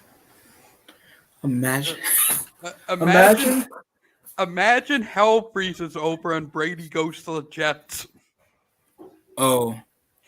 Then I think certain people would believe in Scientology then, if that's the case. I would stop believing in Bigfoot if that happened. You believe in Bigfoot, Yeah. Cinnamon? Yeah. Okay. Titus Burgess, Taji P. Harris, they made a Black Annie live. Sir, there's a cliff. Is this supposed to be Shanky? They're trying to advertise him. Imagine you get advertised on Raw this one time and you're already released the next month. Yeah, right. Oh, that's no, it's Veer from Veer. Yeah, it's Veer Muhan. They give him his full name so he can sound important. Well, you could always be like Hit Row, make what, 2 appearances on SmackDown that get canned? Wait, so you split up the tag team of the lackeys that are not over? How does that work? With Jinder Mahal, like people think, what would happen if we get the 2 guys that look the same over? Yeah. Like Veer and Shanky. Veer and Shanky, not Street Profits? No. Veer and Shanky. Didn't Eva Marie get released? Or am I? Yes. I thought she did. Yeah, she got released. Over Dewdrop. We made it. By the way, check it out. It's on Destructor's channel. Shout out to him. We went over 1,000. We're up at 1.300 over that entire collab. Most successful collab I've done. Yeah, did a Dewdrop Sucks video. Thoughts on Sabu? Sabu, hardcore legend. Highly had an attitude backstage. I wouldn't big fan of his unless he made some news recently that I'm not aware of. Hopefully not. I don't want to hear any more legends putting themselves under the ringer because we understand how much the Dark Side of the Ring has put every legend under the bus. Oh, speaking of Dark Side of the Ring, did you hear about Ric Flair's tweet? No. He wants WWE to give its championship back because they're holding his legacy hostage. What, the NWA belt, the World Heavyweight title? I forget what one. It was one of his titles that he put up for collateral on a couple bets, and either WWE or Triple H bought it, and it's hanging in Triple H's office, and he wants it given back. Oh, Edge calling him a motherfucker. I don't know what he's holding hostage. I'm sure there's plenty of people that know the Confederate World Heavyweight title that Ric Flair won. I'm joking. He did hold a belt called that though. That is weird. I think it was just a grab for attention on Ric's part. Well, Ric Flair been getting a lot of negative attention over the past couple months. Yeah. Zelina Vega trying her best with that stupid English accent, even though she's like 5'1". Yeah. Why would they give Vega a freaking Queen of the Ring? Don't know, especially when you're going to become a mid-carder. You're not guaranteed to have women title shots. You're not guaranteed to get more screen time, and especially when you're not over. That whole mask makes Carmella look racist. I'm not gonna lie. I don't know what to call from that. She just looks like that guy Ultimate Muscle from that 4Kids show. That's what she looks. It kind of reminds me of that Undertaker mask he wore for a short time, but just an uglier version. Well, Undertaker wore that for surgical reasons. Carmella has to wear that for biological reasons because she's ugly. Not the other way around. Very true. Tom Brady doing his annual pimp slapping of the NFC East, while always mean-mugging the Giants franchise, all because they cost him 2 Super Bowl rings to make him better than Joe Montana. I'm still pissed at the Giants over than 2 Super Bowl wins. You won 6. Get over it. I'm a Patriots fan, so that's why I'm pissed over it. We've made it to 2 Super Bowls over the past 10 years, and we got screwed over. It's the Superdome, and we got screwed over because of Mike Shanahan's choking. Yep.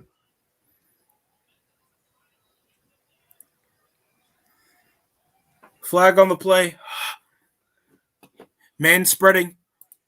15-yard penalty. 5th down. Giants ball. How can you call Carmella ugly? I was about to say Carmelo Anthony. That's crazy. I'm sorry, dude. She has a llama face. She's not that visibly attractive.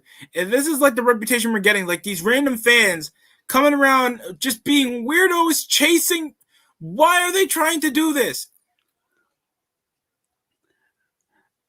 Honestly, there's not many female wrestlers now that are good looking. Not really. I mean, Liv Morgan's cute, but she's not hot. She's not like, I'm not going to put her in a magazine hot. Yeah. She's not like Sable or Trish Stratus hot. Like Toni Storm as well. She's a good looking woman. Don't get me wrong. Really good looking woman. She's like good looking to be your girlfriend, not good looking to put in the magazine. Yeah. It sounds disrespectful, but you should get you can get the gist.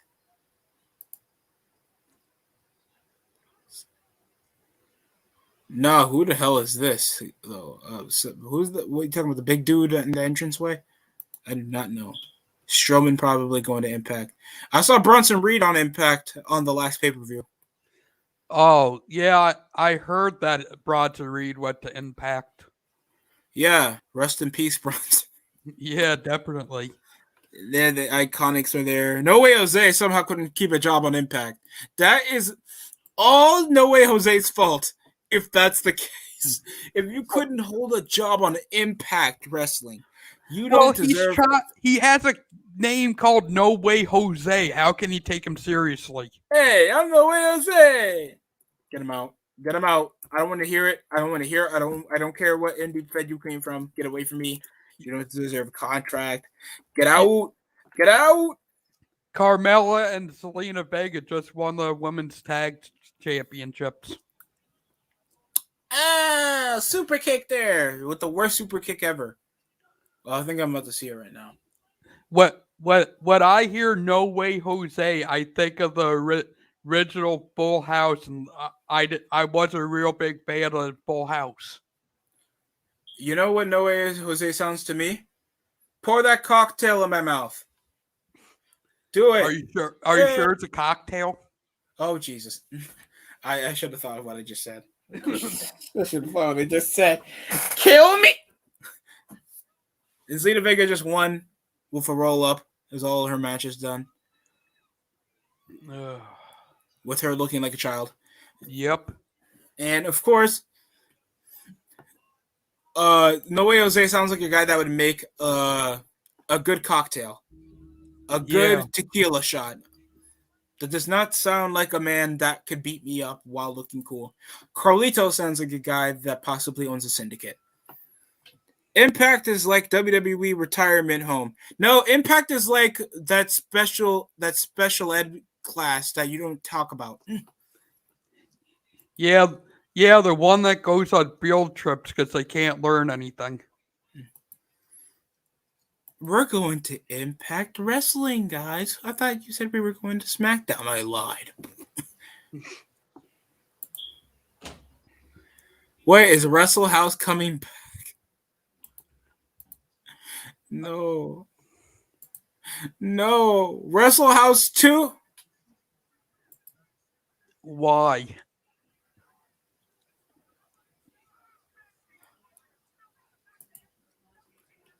What the hell? Oh my god! I didn't even know the homepage was even showing it real. I didn't even know the homepage showed highlights. What the hell is that? No idea. Hard to Kill coming out, and Hard to Kill will also have the Ultimate X match. So I guess that's at least a draw there because people like Ultimate X. Yeah. So why not just return Destination X? Wasn't that like when they're like Extreme Rules pay-per-views for their match stipulation? I believe it is. But January I'm not 8th. too familiar with Impact because I never really watched it. I mean, I'm sure you watched a bit of old school TNA. They were notable for that. Nope. The only match advertised is Deonna Purrazzo versus Mickie James for the Knockouts title. You're going to wait 2 months to wait for that match. Who the fuck cares about Mickie James versus Deonna Purrazzo? Mickie James looks like she owns a cigar. She possibly still smokes cigars since her 30s. So, the only thing I care about is where is the factory and Dallas. It's in Dallas, Texas. So Hard to Kill seems one of those pay-per-views that used to be locked down that they do like outside the Impact Zone shows. Yeah. So Motor City Machine Guns are not here anymore. I don't know why. Only Chris Sabin's here just to get the X Division jobbers over.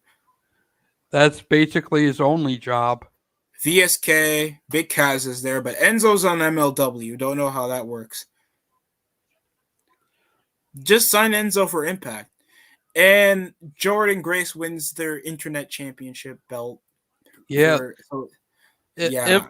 If Impact does brings in Enzo and reunites him with Big Cass, that might be a bit of a draw. That would get viewers in. I agree. I feel like that would help a lot, especially for people that know they can get over. So don't know why they're not capitalizing on that when people had fond memories of Enzo and Cass. But besides us being better business ventures than Impact Wrestling, yeah, I'm the only one that stand up in my row. I'm marking out. Wait, hold up. Why are you marking out over Vega winning the tag team championships? Because CR, he just been abused when he was a child. He just saw Santino Marella when he was a kid, and he marked out for that. So that was possibly the reason why his father slapped the shit out of him. And plus, how is Impact still alive? Because Impact actually has production, unlike Ring of Honor. And people actually care about Impact. At least Impact, they grossed 3 million viewers when they were at least on the top of their game. Even even in the Hogan era, they were garnering a reasonable amount of viewership. Yeah. And plus, they don't Honestly, always got to reference. They don't always got to reference WWE to get their point across. Yeah, honestly, even when TNA was big, I really wasn't interested in watching. I watch it just because of Jeff Hardy. That's the only reason. And whatever happened to Alex Shelley? Possibly New Japan or some shit. I don't know. Yeah, who knows? Somehow Japan just threatens you off. Though you watch our anime, you watch our. I heard somebody named Alex Zane is there. I don't know who he is. me either. I heard Jeff Hardy's contract is coming up soon. Do you think he'll re-sign with WWE? Hopefully, so they have something creative for that. I hope Vince is knowing like Jeff Hardy would be the good way to go to get some because if they're selling out, if they're already like taking out most of their veterans, very little veterans and younger guys, I think they'll keep a guy like Jeff Hardy because people like Jeff Hardy. Yeah, I could see him resigning and maybe having one more heavyweight title run. Why you put it? Because I see Hardy as champion bringing in some sort of viewership for them. It's possibly some older fans because that's the thought. Thoughts on anime? What a question. I don't watch it. I watch it. So it's okay. It does with that cringe factor because some of them go to trends when they want to do uninspiring storylines. Some of their main characters are not that charismatic. It has the worst fan base next to the pro wrestling fan base.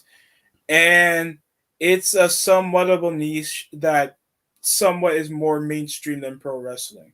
Yeah. So give it that. Holy crap. Vince got his egg back. Oh, pal, I got my egg back. I knew R-Truth had it. No, sir. It was Austin Theory. Actually, he was talking with Sami Zayn. Yeah, I know. Yeah, I knew R-Truth stole it. Couldn't trust this black ass. Shouldn't be trusting black people that make me laugh, pal. Good God. We know CR's marking out right now. Reggie's in the ring for the 24/7. Well, imagine if that's not the real egg, and it's like, pal, I can tell this egg is fake, pal. We are still in Brooklyn.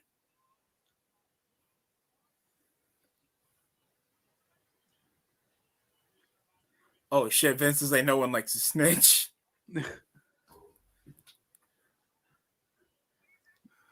Can they please just retire the 24/7 championship? No one cares about this segment since Drake Maverick, and Drake Maverick's not even under contract anymore. No, he's not. Thoughts on Jalen Rose, Steve Nash, and Jarrett Coleman? Jesus Christ, dude! Like, let me get one. Jesus. They're all people. They're all people, except Steve Nash, because I don't trust Canadians. Jalen Rose, reasonable death piece on the team, has a weird, somehow has the best aphrodisiac to get hot women like Molly from ESPN. I forgot. I think it's Molly's girl from First Take. Out of his league woman. Yeah, decent role player. Still is haunted every time somebody shouts 82 on him, but that's his fault because Kobe's better than him. Steve Nash, game-changing point guard, good IQ. I'm still pissed off when Stephen A. thought Steve Nash joining the Brooklyn Nets as the head coach, even though he's a two-time MVP, thought was a choice of white privilege. I don't think his scheme is working with shoot first team like the Nets, though. I do hope he works out as a head coach. We know how much it worked over with Jason Kidd. Derek Coleman, didn't get much out of Derek Coleman. I didn't watch much of Derek Coleman, sadly. Do you have any thoughts on Derek Coleman, Cinnamon? Not too familiar with them. Good. Now we God. have black on black violence. We're possibly going to have people run in for the 24/7 title because you think people are going to pay to watch Cedric Alexander versus Reggie on TV. Well, Cedric just won, and yup. Now there's a female freaking champion. Yay! Cinnamon, don't rant about women not getting championships. Don't be sexist. We already talked about this. And now all the guys are looking at her like, how the hell are we supposed to get the championship off her? We can't hit her. What do you mean you can't hit her? What? So what did Orton do to Nia Jax or Beth Phoenix? Learn how not to be sexist, guys. That's your thing. So Cedric won the 24/7 title. Then you said a woman beat him. Yep. What woman? God, I forget her name. Wait, I think I'm about to see right now. Cedric obviously not winning the smoke. Oh, Bill. Oh, it's Dana Brooke. No wonder why I forgot her name. Because no one cared about Dana Brooke. You know when I forgot her name. That's Mike Kanellis's wife. Yeah. She couldn't get pinned because she was pregnant. That makes a lot more sense. Yeah, true. It's like, we can't pin her because she's a lady. Even though we do like mixed tag team matches and shit. But no, we can't pin her because she's a woman. Hell, then what was with the whole China debacle that I don't know. We just she faced women mostly now. men in her career. I don't know. I mean, we just don't want to pin her now because she's with that masculine energy, and we know that most women have more testosterone. And there's Rey Mysterio. Obviously, with the storyline involving Adam Pearce hating Hispanics. Yep. He RKO'd them. Yeah, RKO'd Nia Jax at the Rumble, and this was during the Edge storyline back before the pandemic. Yeah. Yeah, when Beth Phoenix tried to confront Orton, he RKO'd her after she tried to fight her. Dana Brooke, she's still around. Yeah, she's still around, even though she was in the coattails of Charlotte Flair.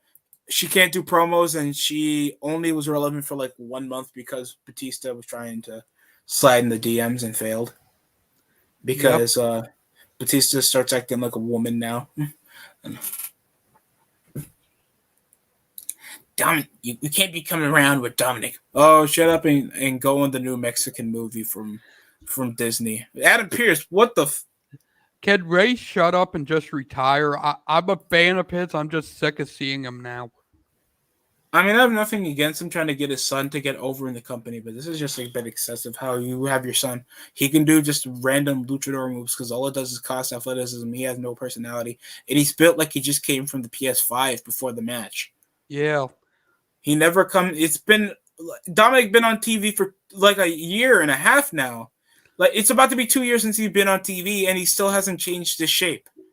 No, you think he would have? Braun Strowman came from looking a bit chubby, even though he still had the belt. And like come 2019, he was in the best shape since then. Yeah, exactly.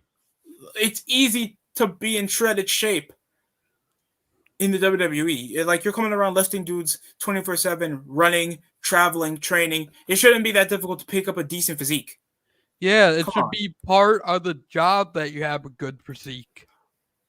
Kevin Owens obviously ignores that job. Thoughts on racism? Adam Pearce got to stop. Yes, he does. Yeah, interesting question, Jerron. I do feel like we exaggerate the semblance of racism a lot over in America the way we, rarely come across it. I do feel like that's highly exaggerated, but I feel like people like monotone the way you can use racism. Like, you can use it as a joke. Like, I've made plenty of racist jokes, and yet people don't cancel me because I say I'm black. Guess what? It's true. Imagine something that's like, it's okay. I'm 2.1% negative black. Hell, I try to steer away from it just because I know I would get canceled. Here comes the almighty BBC Bobby Lashley, the big black champ. Yep. And of course, MVP that's trying too hard to feel like there's going to be another HBO special involving a crime family. That's what MVP is trying to get a role whenever this wrestling shit doesn't work for him. Dun dun dun dun dun dun dun dun. I forgot. Lashley was on T Raw, so they won. Oh, I even forgot about that. Yeah, came over with the crappy red tights because nobody wanted to wear those stupid armbands from 2 years ago. Oh, I don't blame them though.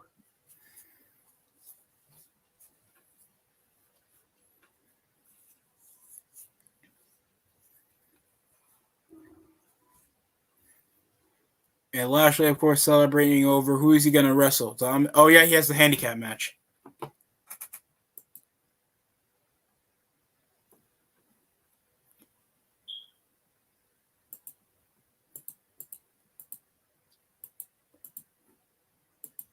We're back after the second half. Somehow Cinderville Productions just had to pop out, but that's perfectly fine.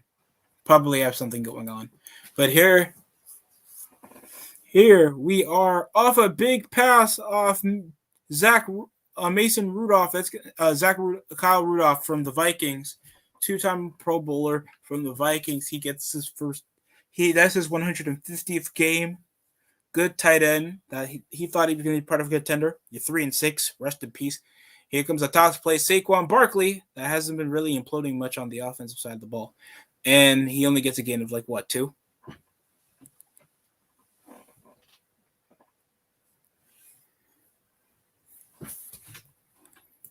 Don't worry, guys. We have a lot of pay-per-views. If there's no pay-per-view come December, guys,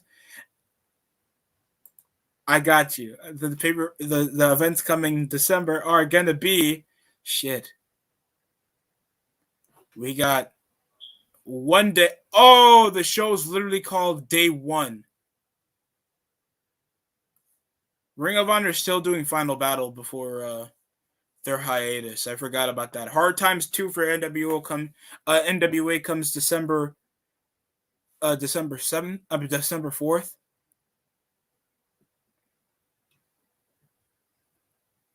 So that's going to be a thing. War Games, of course, December 5th. Ring of Honor Final Battle will be the final pay-per-view before the hiatus. Wrestle Kingdom 16, if you care about your work rate 2-day bullshit for 5 hours. Impact Wrestling got Throwdown 2 in Hard to Kill in just a few weeks after that. And, of course, a World Tag League, if you care. But I think you guys only care about the American wrestling promotions I just spat out. That has to be a dumb name for a pay-per-view. Really? Day 1. God, they have crappy pay-per-views. Dude, they do. They're possibly going to keep the same stage. They're not going to try to change the atmosphere. They're not going to try to intake on why do they call it Day 1. They're not going to definitely. They're just going to call it Day 1. Why not just call it New Year's Revolution? Hell, you don't even have to bring back the Elimination Chamber for people to know what the hell New Year's Revolution. It's literally January 1st. Why not just call it New Year's Revolution? Daniel Jones rocks off a tackle, couldn't throw it accurately, and that's going to be an incomplete pass. And that was off a third down off Tre'Davious White. No, I think that's Devin White. That's an incomplete pass.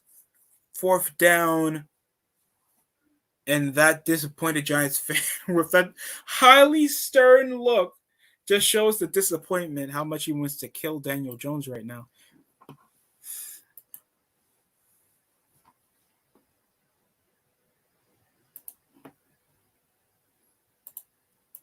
I wanted to pull up over a thumbnail. Sadly, I don't know how that's going to work. It'll be nice if anybody else join over the stream, wouldn't mind.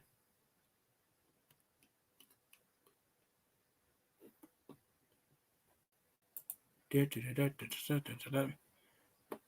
a fan just attack WWE Rollins?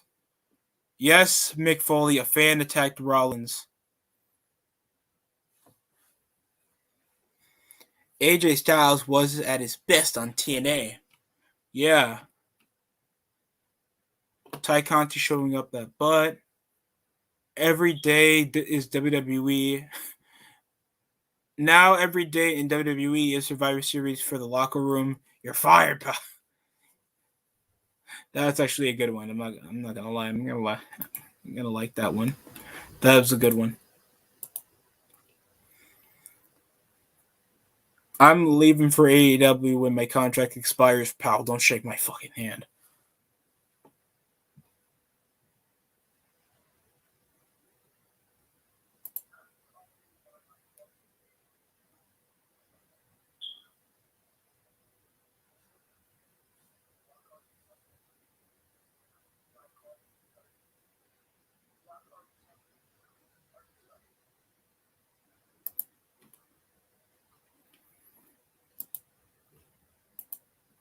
They should bring that pay-per-view back. They would, but that means they would be trying to get people of interest to watch a pay-per-view with a cool name.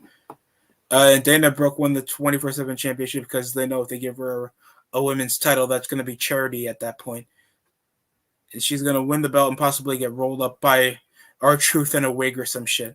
That's possibly going to happen anyway. If she hoists the belt while nobody cares, R-Truth is probably going to come up in a wig and roll her up for the pin. I don't really give a shit. By the way, how is like rolling up somebody a semblance of violence? You're literally just pushing the person down and you're rolling them up for the 3. How is that a painful thing to feel like, oh, I'll feel bad if I did this to a woman? Like, you guys are retarded. And of course, they do another promo before a person makes their entrance. Like, you have 3 hours in the show and you couldn't schedule an interview or something. Booyaka, booyaka. It's familia. Booyaka, booyaka. That's my brero.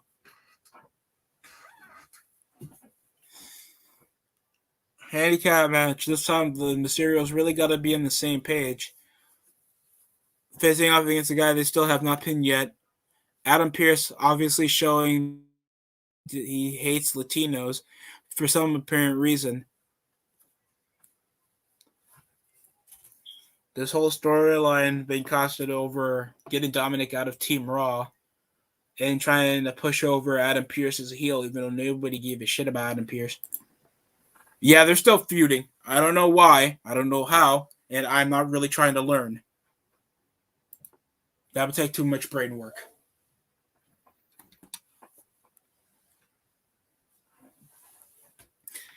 Rey Mysterio. We only got an hour of this bullshit left. Let's finish this off.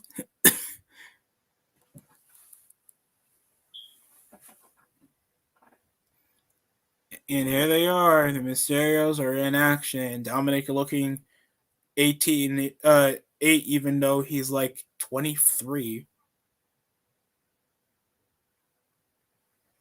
Seriously, like, come on. Oh, MVP got something to say.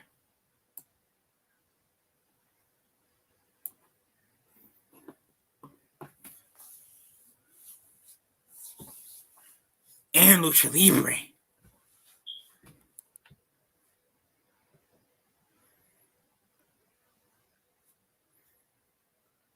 Damn. Samoa Joe would be saying that. It's like, you're a legend. But your son?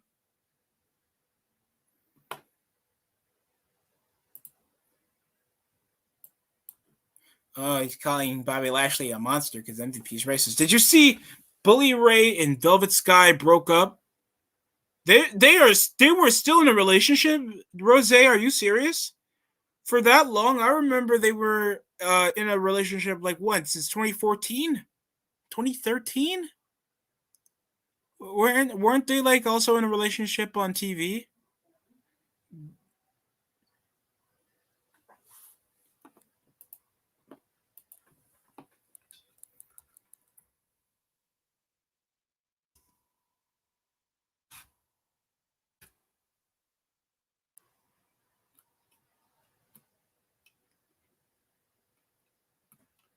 Rodney Dangerfield. Happy birthday. Could have turned 100.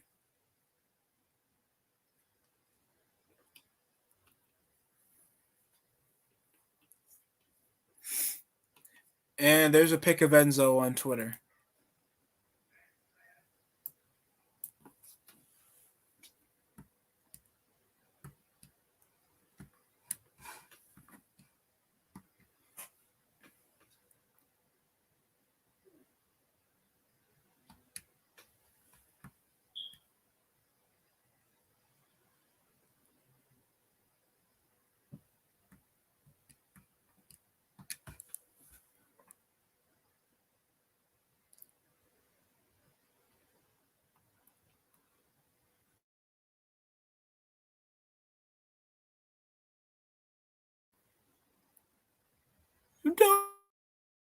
ones.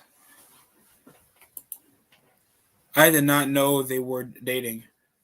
I thought they were married. I thought Bully Ray was married to a different person. Like, I know Velvet Sky and him were in a relationship, but I thought that ended shortly. They were dating for that long? I'm shocked they weren't married by then. But that's their choice, bro. Not my problem. Hope they do well for themselves. I know Velvet Sky got a podcast, and she commentates on NWA, even though she sucks, but at least that's a job. The Bully Ray guy's podcast where he puts everybody in his place. So, Irish Whip off the ropes, got him off in the shoulder, and there's the power slam by Lashley.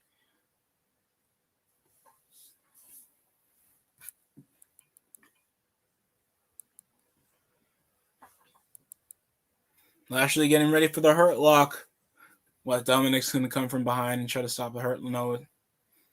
Yep, he does. He comes with a drop kick.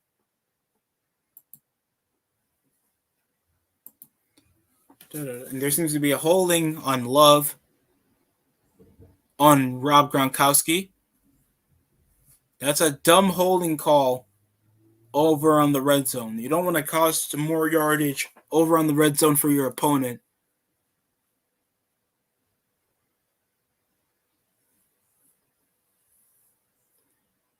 And he hands it off. That's going to be a gain of at least 3.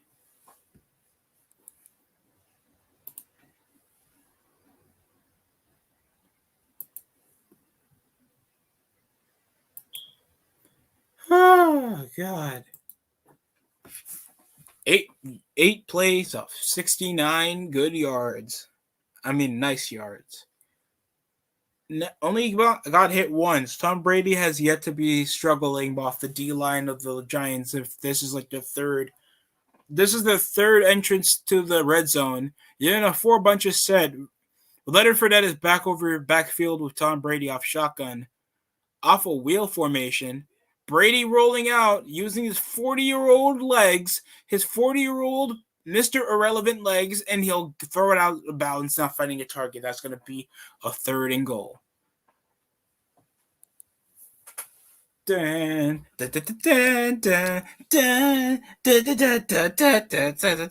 Oh shit!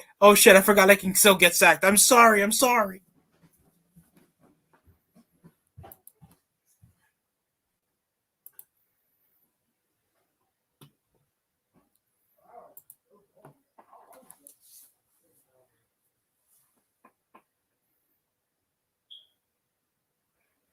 Bernard coming in now.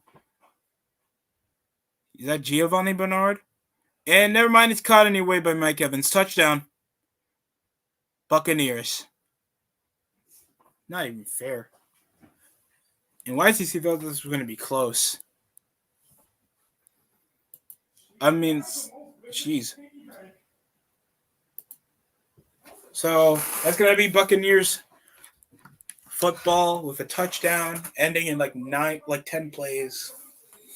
Off a patching touchdown to Mike Evans, pushing it now 24-10. Giants need to come back off 2 TDs now. And we're still around the 3rd quarter, so there's still a possibility of that happening. Or they could just give up. But that's just me, though.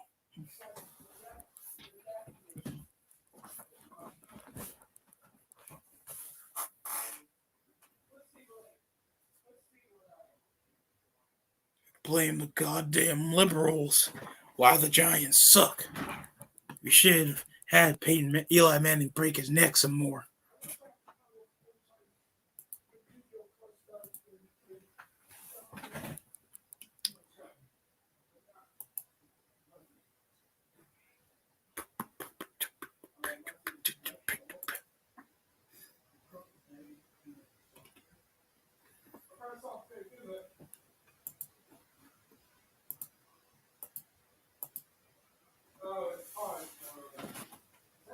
We only have about nearly an hour left. Smartbusters are doing a live stream right now.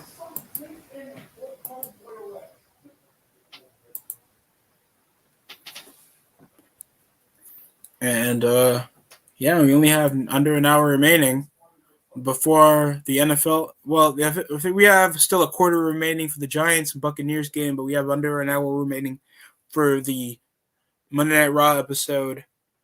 The home light bitch looks like Mandy Rose. I'm not gonna lie. And of course, for a side of racism, MVP just slapped Dominic Mysterio. Lashley got him in a gut wrench position, trying to push him for the Dominator. Bang. He caught him. Vintage. Bobby Lashley. It's going to be a near fall. Trying to go for the 619.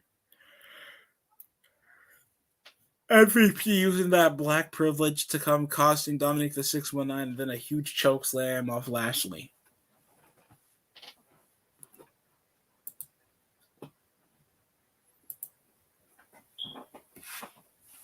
I wish there was more inclined storylines of why these authority figures try to cost their employees a match, and there's never an inclined storyline. Is it a respect thing, or do you think they're not doing much for the ratings? Like, I asked this question a whole lot back in my SmackDown review before Survivor Series, but that's too much. That's too much asking for a why and a how and a what, why, and a how. You can't ask a rhyme or reason. You just got to be like, this is how we're trying to get them over. That is so fucking stupid and rushed. You need to think back on how you even got a chance to be on TV, Adam Pearce, because without people saying that, you spent over 20 years on the indies being a skinny, fat jobber that looks like a lawyer with no charisma, and you couldn't pack it out as a wrestler, so Vince felt bad because you're another indie jobber that got stuck over on the shelf and you couldn't even get a job on TNA. And this is the type of writing that they'll put you on because they have no respect for you. Okay, that was a bit harsh, but I think you guys get the gist. Oh, look who's here!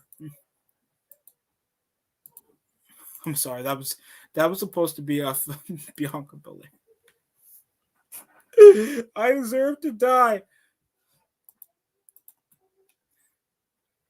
The logic doesn't exist anymore. Rose, at least thanks for bringing me back to reality. I did not watch Survivor Series last night. Good for you, Sonic the Hedgehog. And Raw won like I am not surprised when, god damn. Really, Raw has been garbage for years. It's always been garbage for years. Link is down in the description. Even Rose can pop up. But look, we're going to do the intro for perfectly fine, Cinnamon. Technical issues always happen. Here's, of course, the suffering Eagles fan. People ruin everything is ruined. Let's go. Not suffering anymore, buddy. 5-6. 5-6. We're 5-5 with a 2-game winning streak. I'm feeling on top of the world right now. We're better than the Seahawks. You ever notice the Seahawks are always that team that everybody says is going to go to the Super Bowl, but end up sucking ass during the season? End up sucking, get blown out in the second round, or they just suck in the season. I don't even think they're going to make the playoffs either. They're not touching the playoffs the way they're playing. Russell Wilson keeps getting hurt. Their defense is not impressive, and they just don't have a lot riding on their O-line. I was scrolling through Twitter like 2 minutes ago, and I saw this video of some random fan on fucking Raw attacking Seth Rollins. Oh yeah, we already went over that in the stream. Rollins got speared the shit out of, and he screamed like a little woman. No, he speared him, but then he put the dude in a chokehold, and then officials he put him in a guillotine. Harder! I mean, get the security. That's Rollins. Harder. Well, you gotta look. The dude caught him off guard because he wasn't looking. So that I understand the spear because that probably would have fucked me up too. But then I'm not gonna let some pussy ass fucking refs hold me back. I'm gonna start kicking his face in. I'm gonna grab his eyeball and throw it across the ring and shit. I'm gonna do crazy shit. I mean, Steve Austin got jumped up. Steve Austin got jumped up in a house show, and guess what he did? He kicked the shit. Triple H also kicked the shit out of the fan. Like, you let the wrestlers take care of that. You have security dealing with some midget black guy fan, and Rollins couldn't take care of that. That shows he can't deal in a real fight. So that's already sad enough upon itself. And here's this Heisman commercial where they show some of the half of the has-beens and some of the actual good players like Kyler Murray. I mean, and how Tim how Tebow's well, there. how well do Heisman players usually translate to the NFL? Not very well. Not very well. Some of them, like, you get a Charles Woodman, and then you get somebody like a fucking Tim Tebow that can't translate in the professional level because it takes more than just reckless plays and raw talent to make it to the pro level. The only ones I could think were somewhat decent. No, Baker was somewhat decent like 2 years ago. Mhm. Kyler Murray's great. And surprisingly, Devontae Smith is doing really well for us. Devontae Smith, really, really good deep threading talent. I think he needs to work on his route running, though. I think that's his only problem. He's got good hands. He can get open because he's he fast. can get open. But he, like, when especially you look up at him, in the red zone, he's good. You could see him in the middle routes. When he goes deep, he gets open a lot. But middle route running needs to get better for him. Absolutely, and that'll take time. That's the good thing with him. Now, I think give me a second. I'm gonna plug a headset in. Let me know if you can actually hear me well when I plug it in. Okay. I just hope I don't hear myself. Okay, let me find that headset first. We still have the handicap match going. No, never mind. They're just transitioning to Big E, talking about why his tits are bigger than half of the women's roster right now. No, it's Big E. It's Big E talking about why he lost to the Tribal Chief last night. And you literally brought a prayer with him biting it, trying to feel like that's charismatic or some shit. Oh, Jesus Christ. I'm breaking shit in my room, trying to get these headphones. Hold up. The kid doesn't have titties. Okay, is it gonna get plugged in or what? Wait, is Big E main eventing? Okay. I don't think he has ever main evented since being world champion. What the fuck, Big E? What are you talking about? Austin Theory and Big E. Oh, WWE title match. Oh, because he found that stupid egg Vince found. Well, the fucking mic ain't working, so oh well. It's cool. Nothing, man. Chillin'. Hope you're doing well, dude. Yeah, I'm still upset. I'm still highly upset to hear what happened to Grizzly Wrestling. Yeah, I heard that. I'm making a video. It's gonna be called so it's gonna either called it's either gonna be called Good Luck Grizzly or I'll make a praise video on him. Dude, well, I'm not gonna do. I was watching his video and I didn't know he was 16. So the threat of getting doxxed at that age. When I was 16, I didn't even know what the fuck doxing was until like a year later. So I didn't know he was that young. Like me, I'm old enough to where if I do get doxxed, it's gonna fuck me over. So I don't blame him at all for quitting. I think it's pathetic that the reason he had to quit was because of that and because of wrestling being dead as fuck. Like, what the fuck? Was there anything to get excited for Survivor Series with? The only thing I was excited for was a Rock return, which didn't fucking happen. Yeah, it's just a bare minimal of a draw, no storylines, and just no external hype, especially with no Brock Lesnar and The Rock. So you can't even get excited when there's not even going to be a pay-per-view until January 1st. So that's stupid. And having a 60-year-old get fucking doxxed over fake wrestling bullshit is awful. On this guy's streaming, and he seems cool. He always doing consistent content, doing varietal content involving fitness. He can do shit involving stuff that doesn't even correlate with wrestling. He can even make talking about anime interesting. So it's sad, like, we have to get talented content creators like that from the YWC that don't do anything wrong, try to push something his own way and work hard at it while doing stuff in his school life. That's already awful enough. I'm just glad. I hope he's going to have a happy life and I wish the best for Grizzly Wrestling. And hopefully, possibly just later, if he's probably in a better mindset, that he comes back and we get to see him again. So I mean, dude, I'll be real with you. The reason I've been kind of like, why do you think I'm live streaming and playing video games on the channel? Because there's just nothing to talk about, and because there are crazy people who will literally dox you, put your information out on the internet just because you don't like fucking Adam Cole. This is I've said this. How many videos have I said this? It's fake wrestling bullshit. You're gonna dox another grown man over his opinion on fake gay indie wrestling. especially when it's not even mainstream. Like, you think I give a fuck because I have to know if Becky Lynch's fishy pussy is Do you think when DST show fucking insults the egos, do you think that in my brain I'm gonna dox this motherfucker? No, because I'm a normal human being. These people forgot to take their medications in the morning and didn't take their shots before they left the hospital. It's just awful. Just knowing, like, this is the bare extent of what people come around. You have your own differential opinions over on the YouTube channel. You try to, and most people, we didn't even think about this when making your own channel. It's like, oh, I want to be like some of the YouTubers I subscribe to. Like, some people watch the Smarkbusters. It's like, I want to show, or at least other wrestling channels, and it would be like, I want to share my own opinions and do it in my own style, or even show more of my interests.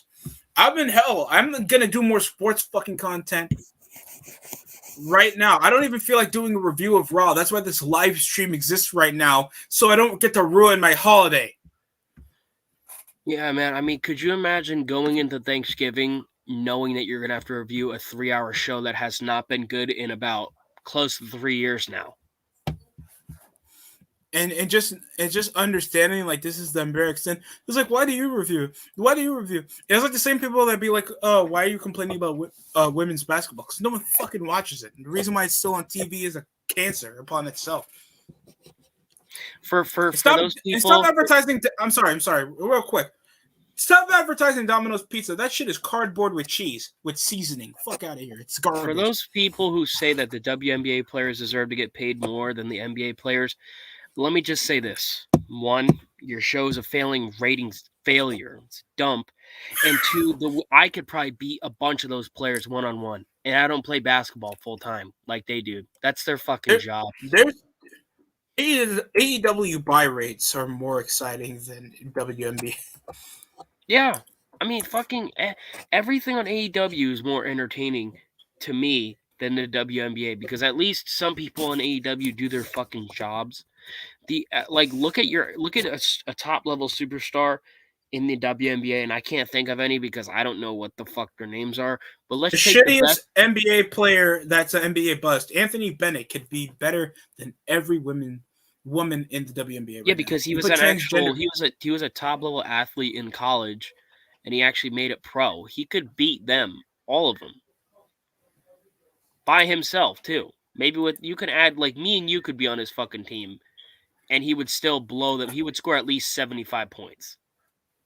Like, what is NBA games on TV? Like, usually they'll pull like a 1.8 or a 1.5. WNBA games since 2012 been averaging over 700,000. Wow. The bare extent. Even on Instagram, 14.5 million people watch most of their social media bullshit. The WWE, even with the declining product, at least average 100 million people watching. Can anyone name 5 WNBA players? I bet not. Candace Parker and a bunch of she-males. Yeah, Candace Parker, fucking Sue Bird, and that's it. I think Brittany Griner, and I only know her because she insulted DeMarcus Cousins.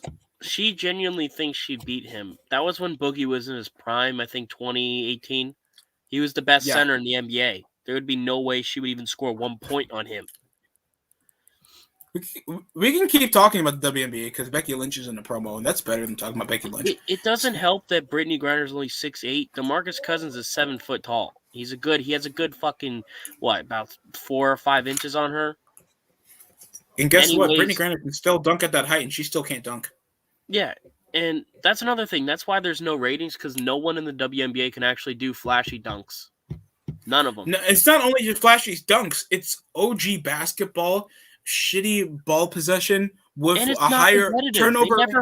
They never score. They're less barely than like score. 100 points. How is that entertaining to watch? There's like 3 shooting fouls per possession. No one gives a shit about watching women that bitch out over a foul, over a layup attempt, and you expect me to say that's good basketball. You see shit like that in a traveling basketball team nearby your open gym up in a YMCA. You don't see that bullshit on women that are supposed to be in the highest level of basketball. Actually, fucking some people in the YMCA, even fucking regular courts at school, there'd be some people who were actually showing what they could fucking do. They had probably more talent than half these women. Now, I don't want them to lose their jobs or anything, but yo, y'all suck. Oh, y'all suck. Just to realize that, and especially Ronda Rousey, that we're being like this. Like, the reason why I'm getting paid that as much as the men is because I draw more. I'm more exciting, and I'm the biggest star up right now in the women's division. I'm the reason why people are watching the women's division in the UFC. That's a good reason. You see, Amanda Nunes, big draw for UFC. Yeah. Candace Parker coming around dropping 32. That's not going to draw people to watch. Well, because a casual fan doesn't know who Candace Parker is. Candace Parker's in the NBA 2K22 cover, and nobody gives a shit because Luka nobody Doncic cared because they were just like, "Oh, who's this chick?" You know, it's like it's like, oh my god, oh, the WNBA is going to be in there. Okay, who's in the WNBA? I don't know, but Luka Doncic is in the cover. Everybody, most NBA fans and casuals know who Luka Doncic is.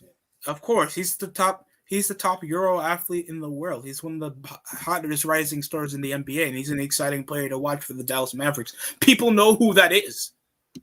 Yeah, that's okay. Even does my mic sound better now? Somewhat, it's all right. Okay, I don't. And it seems like Apollo Crews is trying to feud with. Apollo Crews is trying to feud with Damian Priest. Okay. Damian Priest looking like an emo Native American. What are your thoughts on him? I think he's okay. I think he's. I don't hate him. I think he needs work though. He needs a character change. He needs to tone up more of a personality because no one can extern. Yeah, I mean, dude, come on. What is Damian Priest? He has the look. Like, he looks like a wrestler. I'm not gonna lie. He's tall. He looks like a wrestler, but he's too lanky and he does too much high flying shit when he's like near 7 foot. Yeah. What gimmick would you give him? Let's do a little fantasy booking here.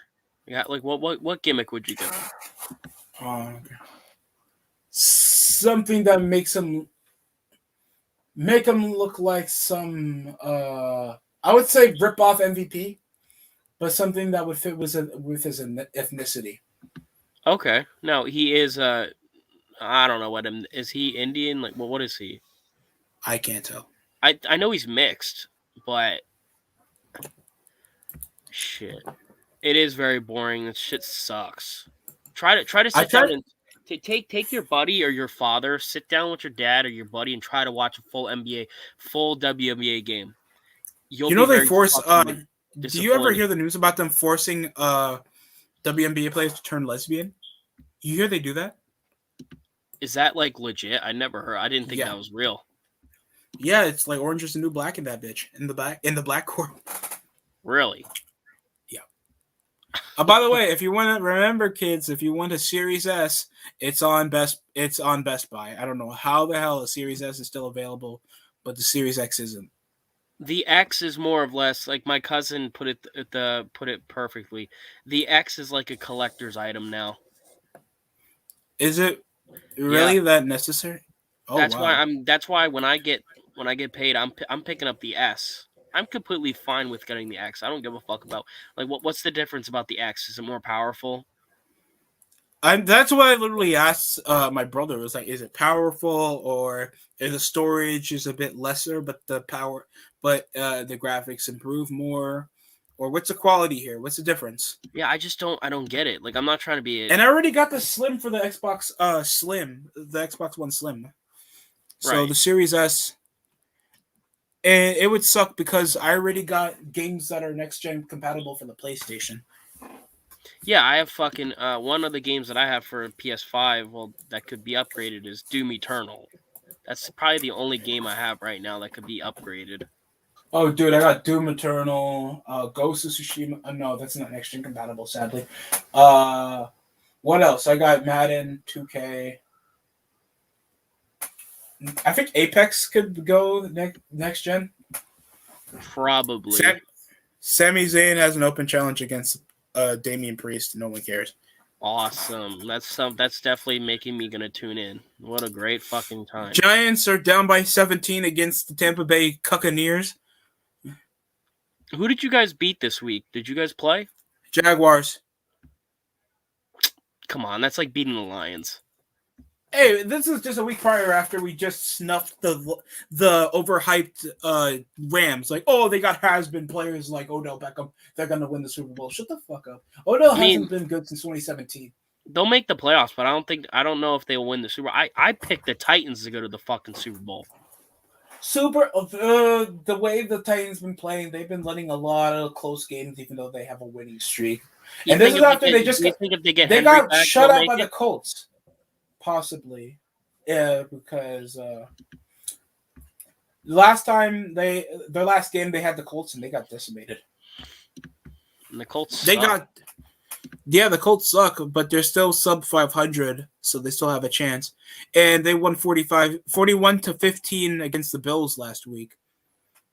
Damn. The Bills. And the Texans upset the Titans 22-13.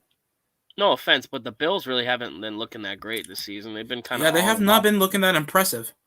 And especially against this was like preseason. People were like, "Oh yeah, they're definitely making the fucking Super Bowl." Now they're not even. The Patriots are better than you. They are. What are they now? Like, don't they have 7 wins now? Yeah. Oh God. Wait, let me check. Hold on. That Belichick euthanasia really works. I'm telling you, he's turning Daniel Jones into a fucking android. Look. Yeah, Yeah, 3 days ago they beat the Falcons 25-0, so they're 7-4 now. Holy shit! Good for them. Yeah, they're top of their division. I'm pretty sure.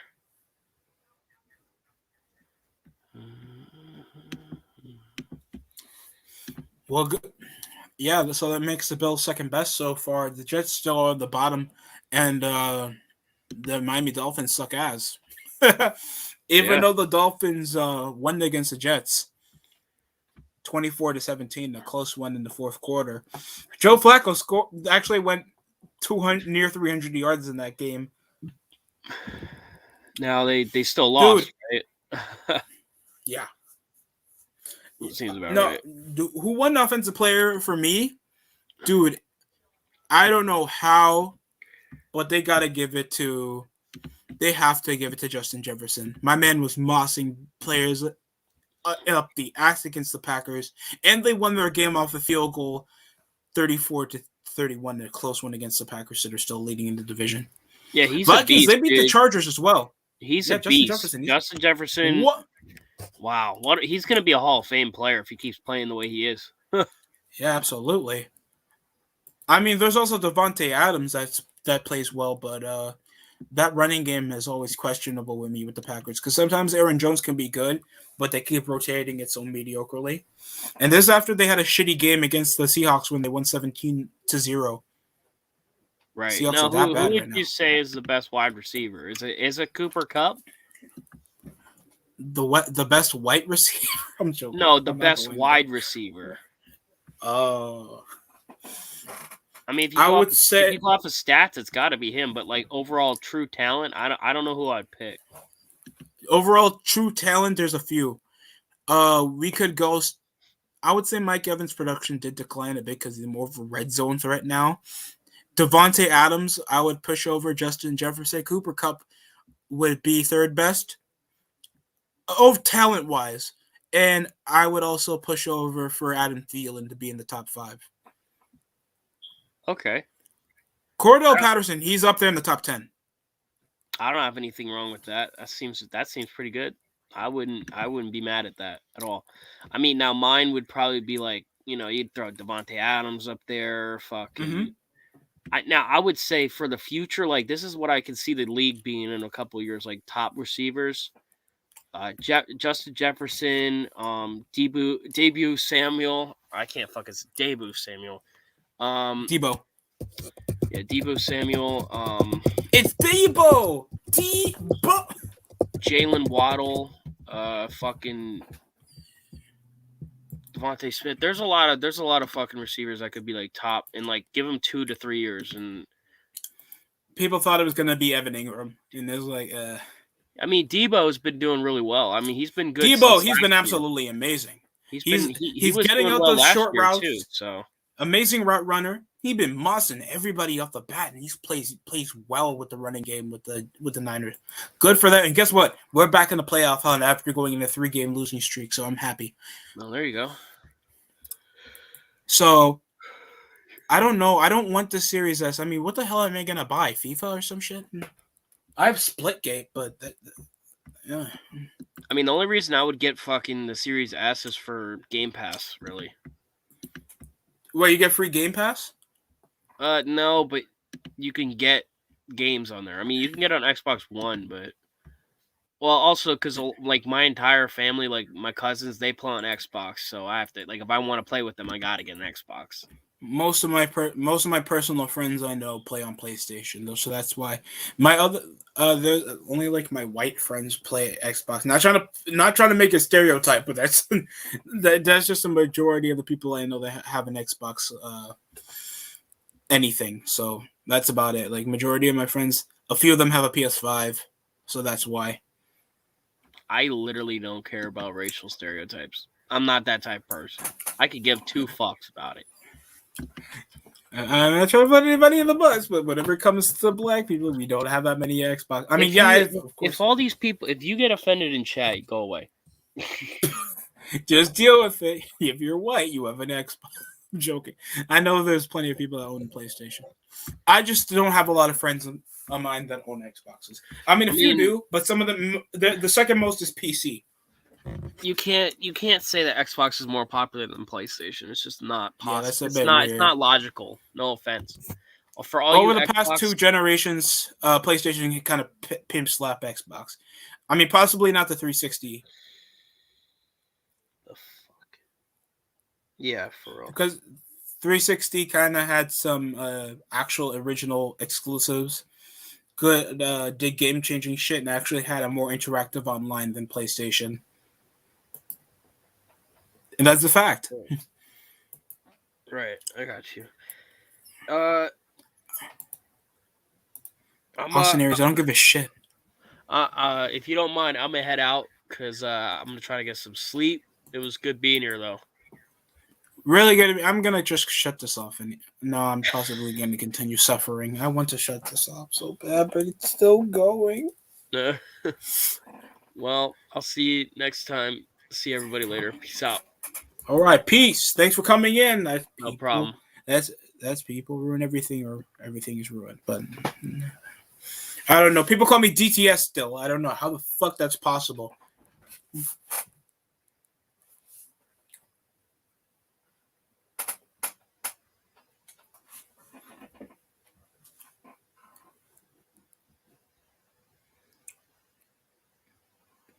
Everything is run.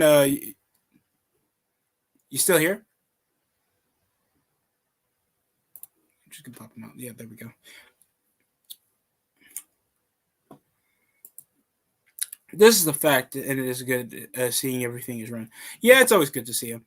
I don't think he noticed that he possibly had to come off. But I'm just gonna leave it as it is. Now 27, still 10.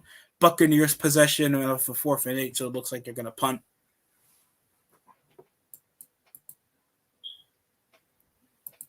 And Damian Priest still beats Sami Zayn, and possibly Apollo Crews is going to get in the program with him.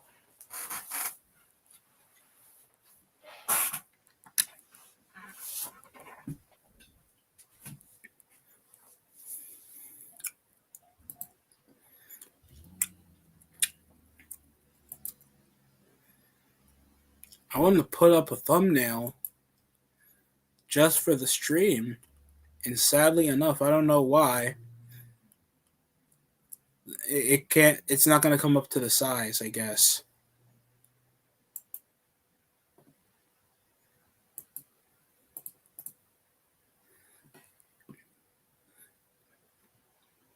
File is bigger than 2 megabytes. Okay.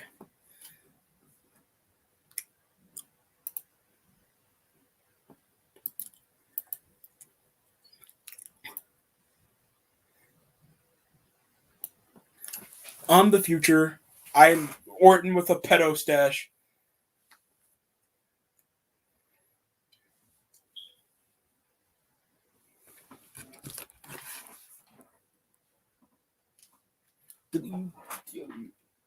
If Austin Theory becomes WWE champion, Chris Benoit deserves to come back. Hey, you say that? Why is Big E coming first?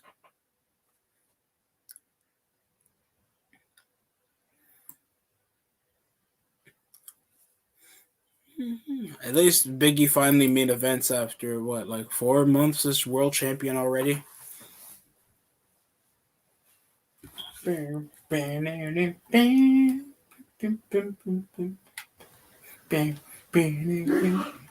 bless you. Praise Jesus.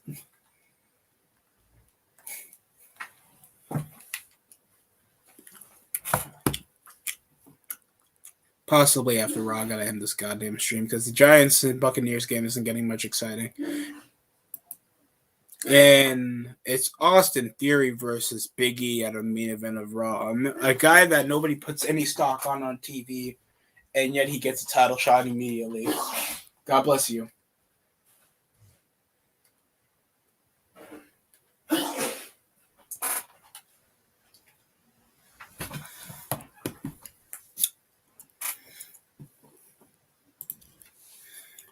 So, everybody else having a good night?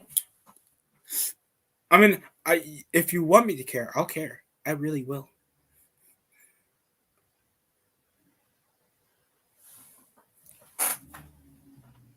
And holy shit, it seems like we got some service updates.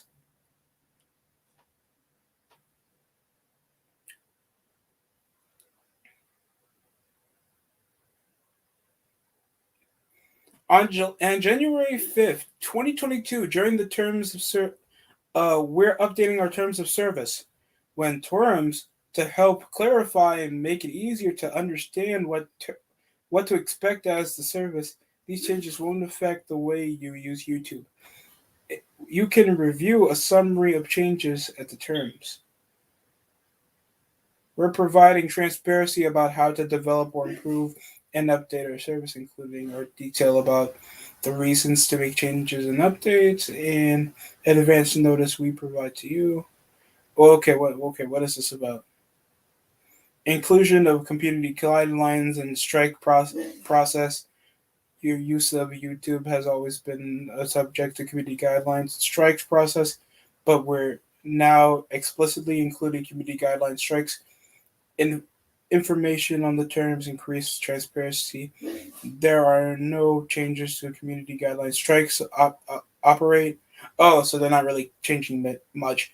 When the channel or content might receive a strike. Great. So you'll just get a heads up until YouTube fucks you over. That's technically what you're telling you. And while the terms remain legal document, we've done our best to make them easier to understand. This includes recognizing some sections such as account suspension or termination, or rewording others such as changing this agreement. It's on some bullshit involving the guideline strike or how to update you in it or more clarification why you got the strike. That's technically all they're giving you.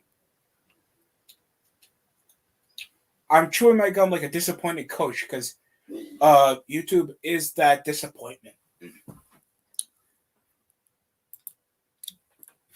And we only have 15 minutes left, so luckily there's something good to happen on this main event.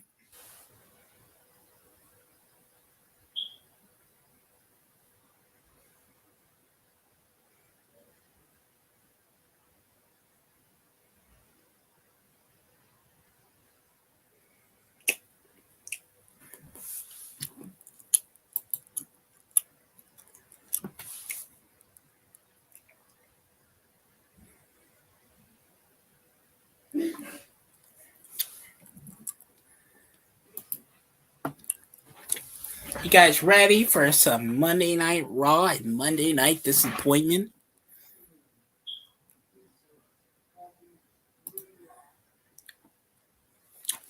So we're back here on Monday Night Football, and it seemed to be a mess up on the Buccaneers. Julian Edelman trying his best to feel like he's interesting, doing these stupid energy drink commercials. Get some hard seltzer. And whenever I hear hard seltzer, I just feel like pussy drink for adults. I'm not drinking something called a hard seltzer.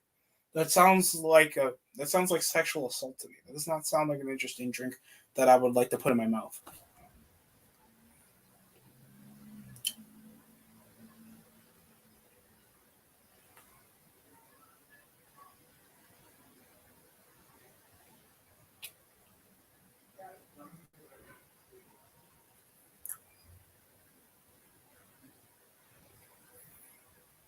Luckily, I'm not suffering any guideline strike right now, so we don't have to worry our little heads about that. For now. Because that might happen. I only have 2 vetoed community guideline strikes, so that's the only positive here. I don't know what's the whole gimmick with Austin Theory. He doesn't act really young. He's just, I'm just here to give myself. He doesn't act like a young, plucky WWE superstar. He just acts like he just has a transgender looking face with Randy Orton athleticism. That's technically his gimmick. And here comes Sex Rollins because he's still the number 1 contender. Sex Rollins he's not in his safe space gear after getting speared by a fan.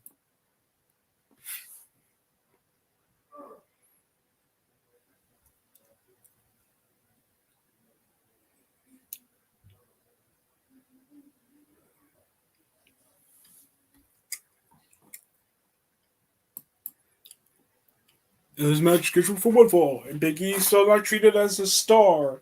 He's not a star.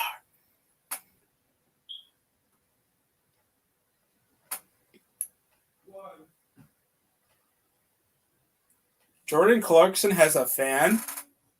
Ew. That white kid is rocking dreads. Are you kidding me?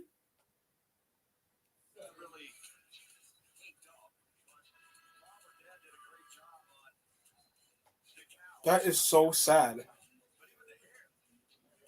That kid actually did that to himself. Jordan Clarkson got a white kid fan. That is so weird. Yeah, someone really wants to abuse a child after this, knowing that they dressed up as Jordan Clarkson.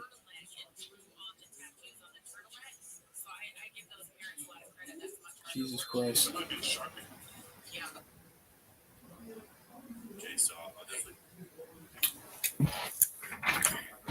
What?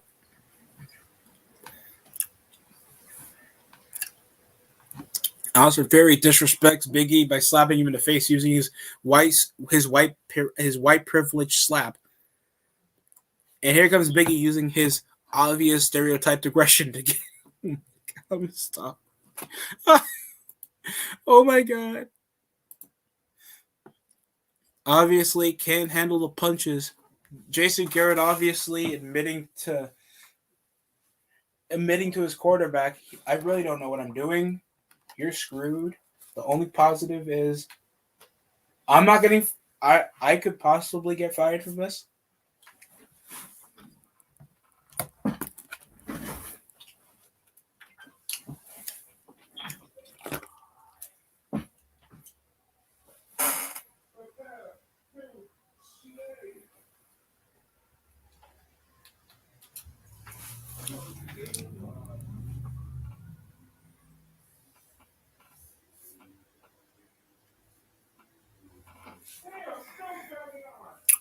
Now they're near the red zone again. Buccaneers have a chance to put this to more double digits. Shotgun.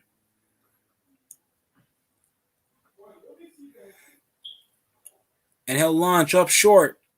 Oh, that's going to be a first down for Godwin. Is that Godwin or somebody else? They all look the same to me. I'm talking about the jerseys. Babies.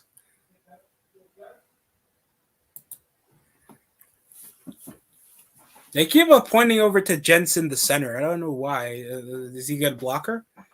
4th and 4. Here comes Ryan Sukup.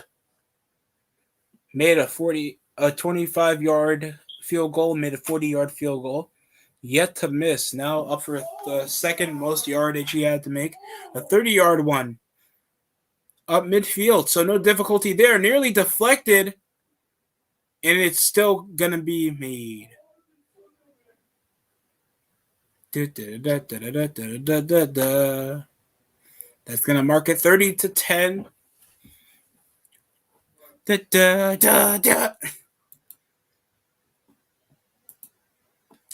You only have 8 minutes before Raw is over. So I can end this bullshit.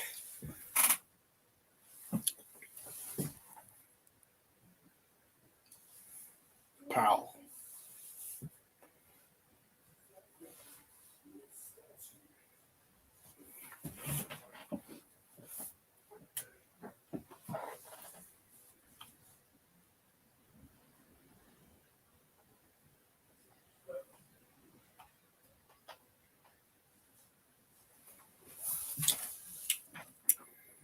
Why is this bitch giving me such a dull look? Is this supposed to sell clothes or something? Oh, it's supposed to sell cigarette. No vaping. Black Friday.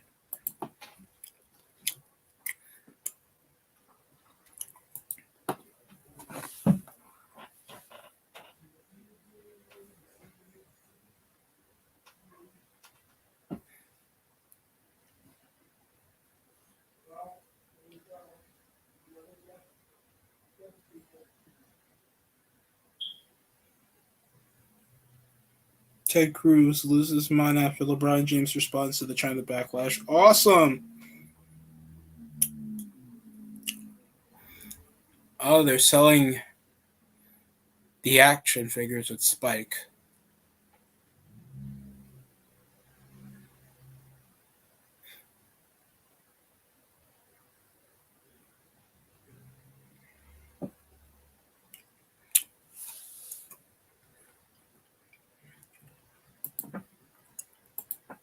Should have ran the ball.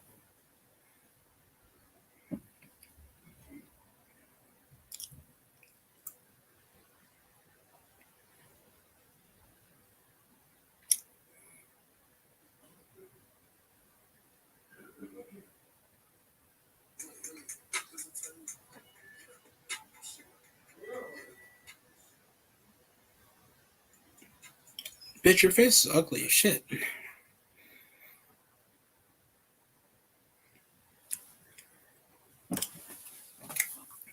Dude, you have like an extra, like, we're nearly done with the show. How many commercials are we going to get, WWE? Come on.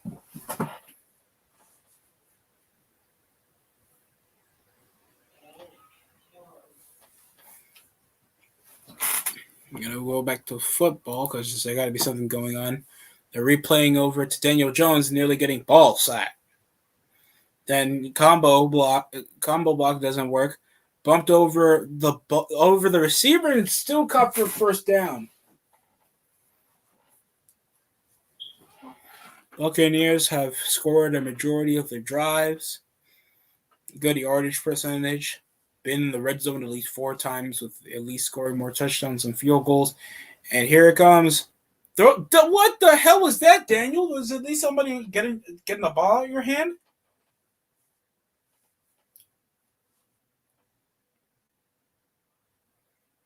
Like, that was so bad.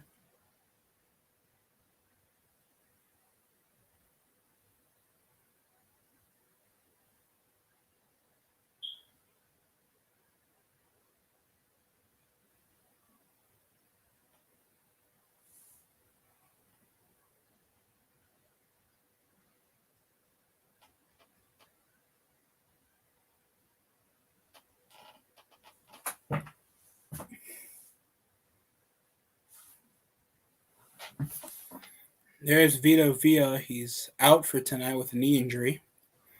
big lineman for the for the Buccaneers.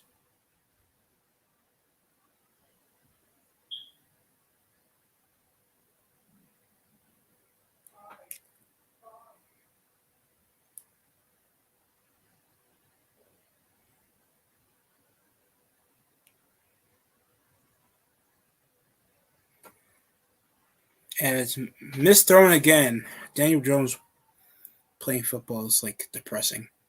Villa seems to be nursing his leg pretty well.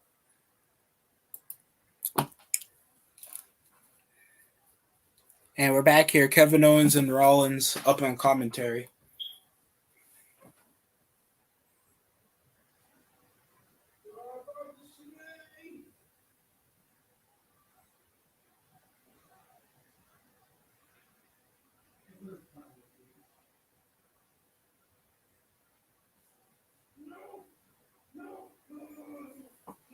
Uranagi, off the corner.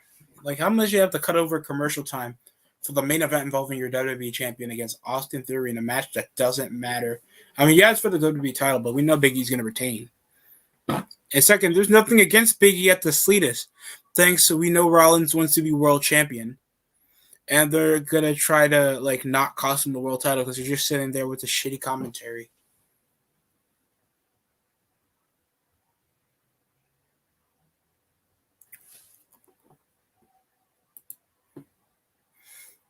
I think Raw is going to be gone. I'm going to cut off the stream. I'm still going to watch Monday Night Football at the mean point.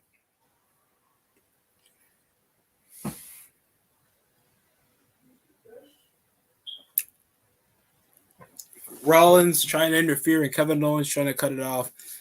Rollins, of course, pitching on Kevin Owens like he was that fan.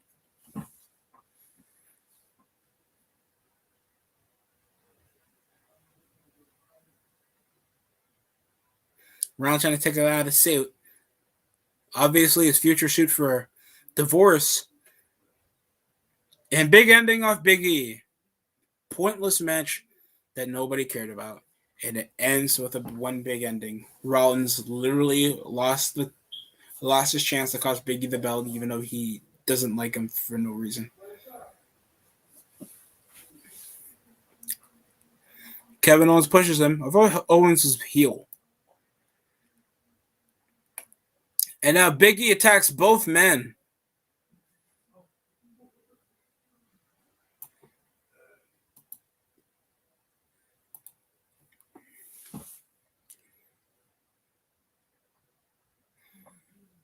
Misses off. Big ending. To the reaction of nobody. A big ending up, the reaction of nobody. That's a damn shame.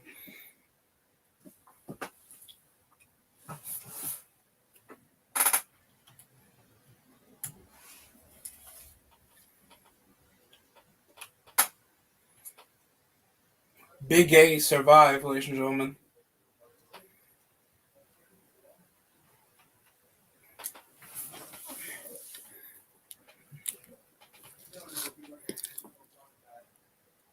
Yeah, you got rid of Austin Theory. Austin Theory.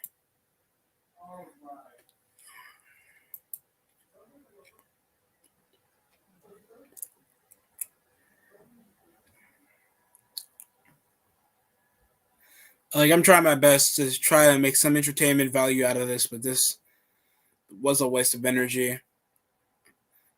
And Big is obviously feeling like he got through a huge obstacle like Austin Theory. Like, nobody was against him at all. The show was awful. Like, there's passable matches with Damian Priest and Sami Zayn, but, like, 2 women's matches that nobody cared about. I don't care about Liv Morgan versus Becky Lynch. The main event was mediocre, and it still treated Big E like not that much of a superstar. If he didn't, like, make him face off against AJ Styles or Omos, guys that are actually threatening, it's just highly mediocre. Just knowing, like, this is going to be probably the constant for Big E. Thanks, they don't treat him like a legit star. It shows, like, how much we're really out of our depth whenever we're trying to get guys that can't get over by themselves. Even though I don't mind Big E, and I hope he does do well, this is obviously not the direct to do it. while revolving the show, treating the Kashmir Egg like 24/7 title. And there was no story to correlate that. Like, Street Profits came with a duffel bag instead of the Kashmir Egg, it was a fire hydrant to end a fucking DQ over a match that meant nothing. And not being like, oh, we want some benefits. We want free. We want bonuses in our checks. We want a tag title shot. Like something to keep the drama correlating over a 3-hour show and just having wrestling matches. It's just not exciting. It's just not, guys. Come on. This was a waste of energy. The Buccaneers are gonna beat the Giants anyway. It's already 30-10 with only 4 minutes remaining. So that's already gonna be a wash. And Raw is over, so this stream is over. So I want to thank everybody for coming in. That's it for me. And subscribe, like, and share. 3 simple words from one channel.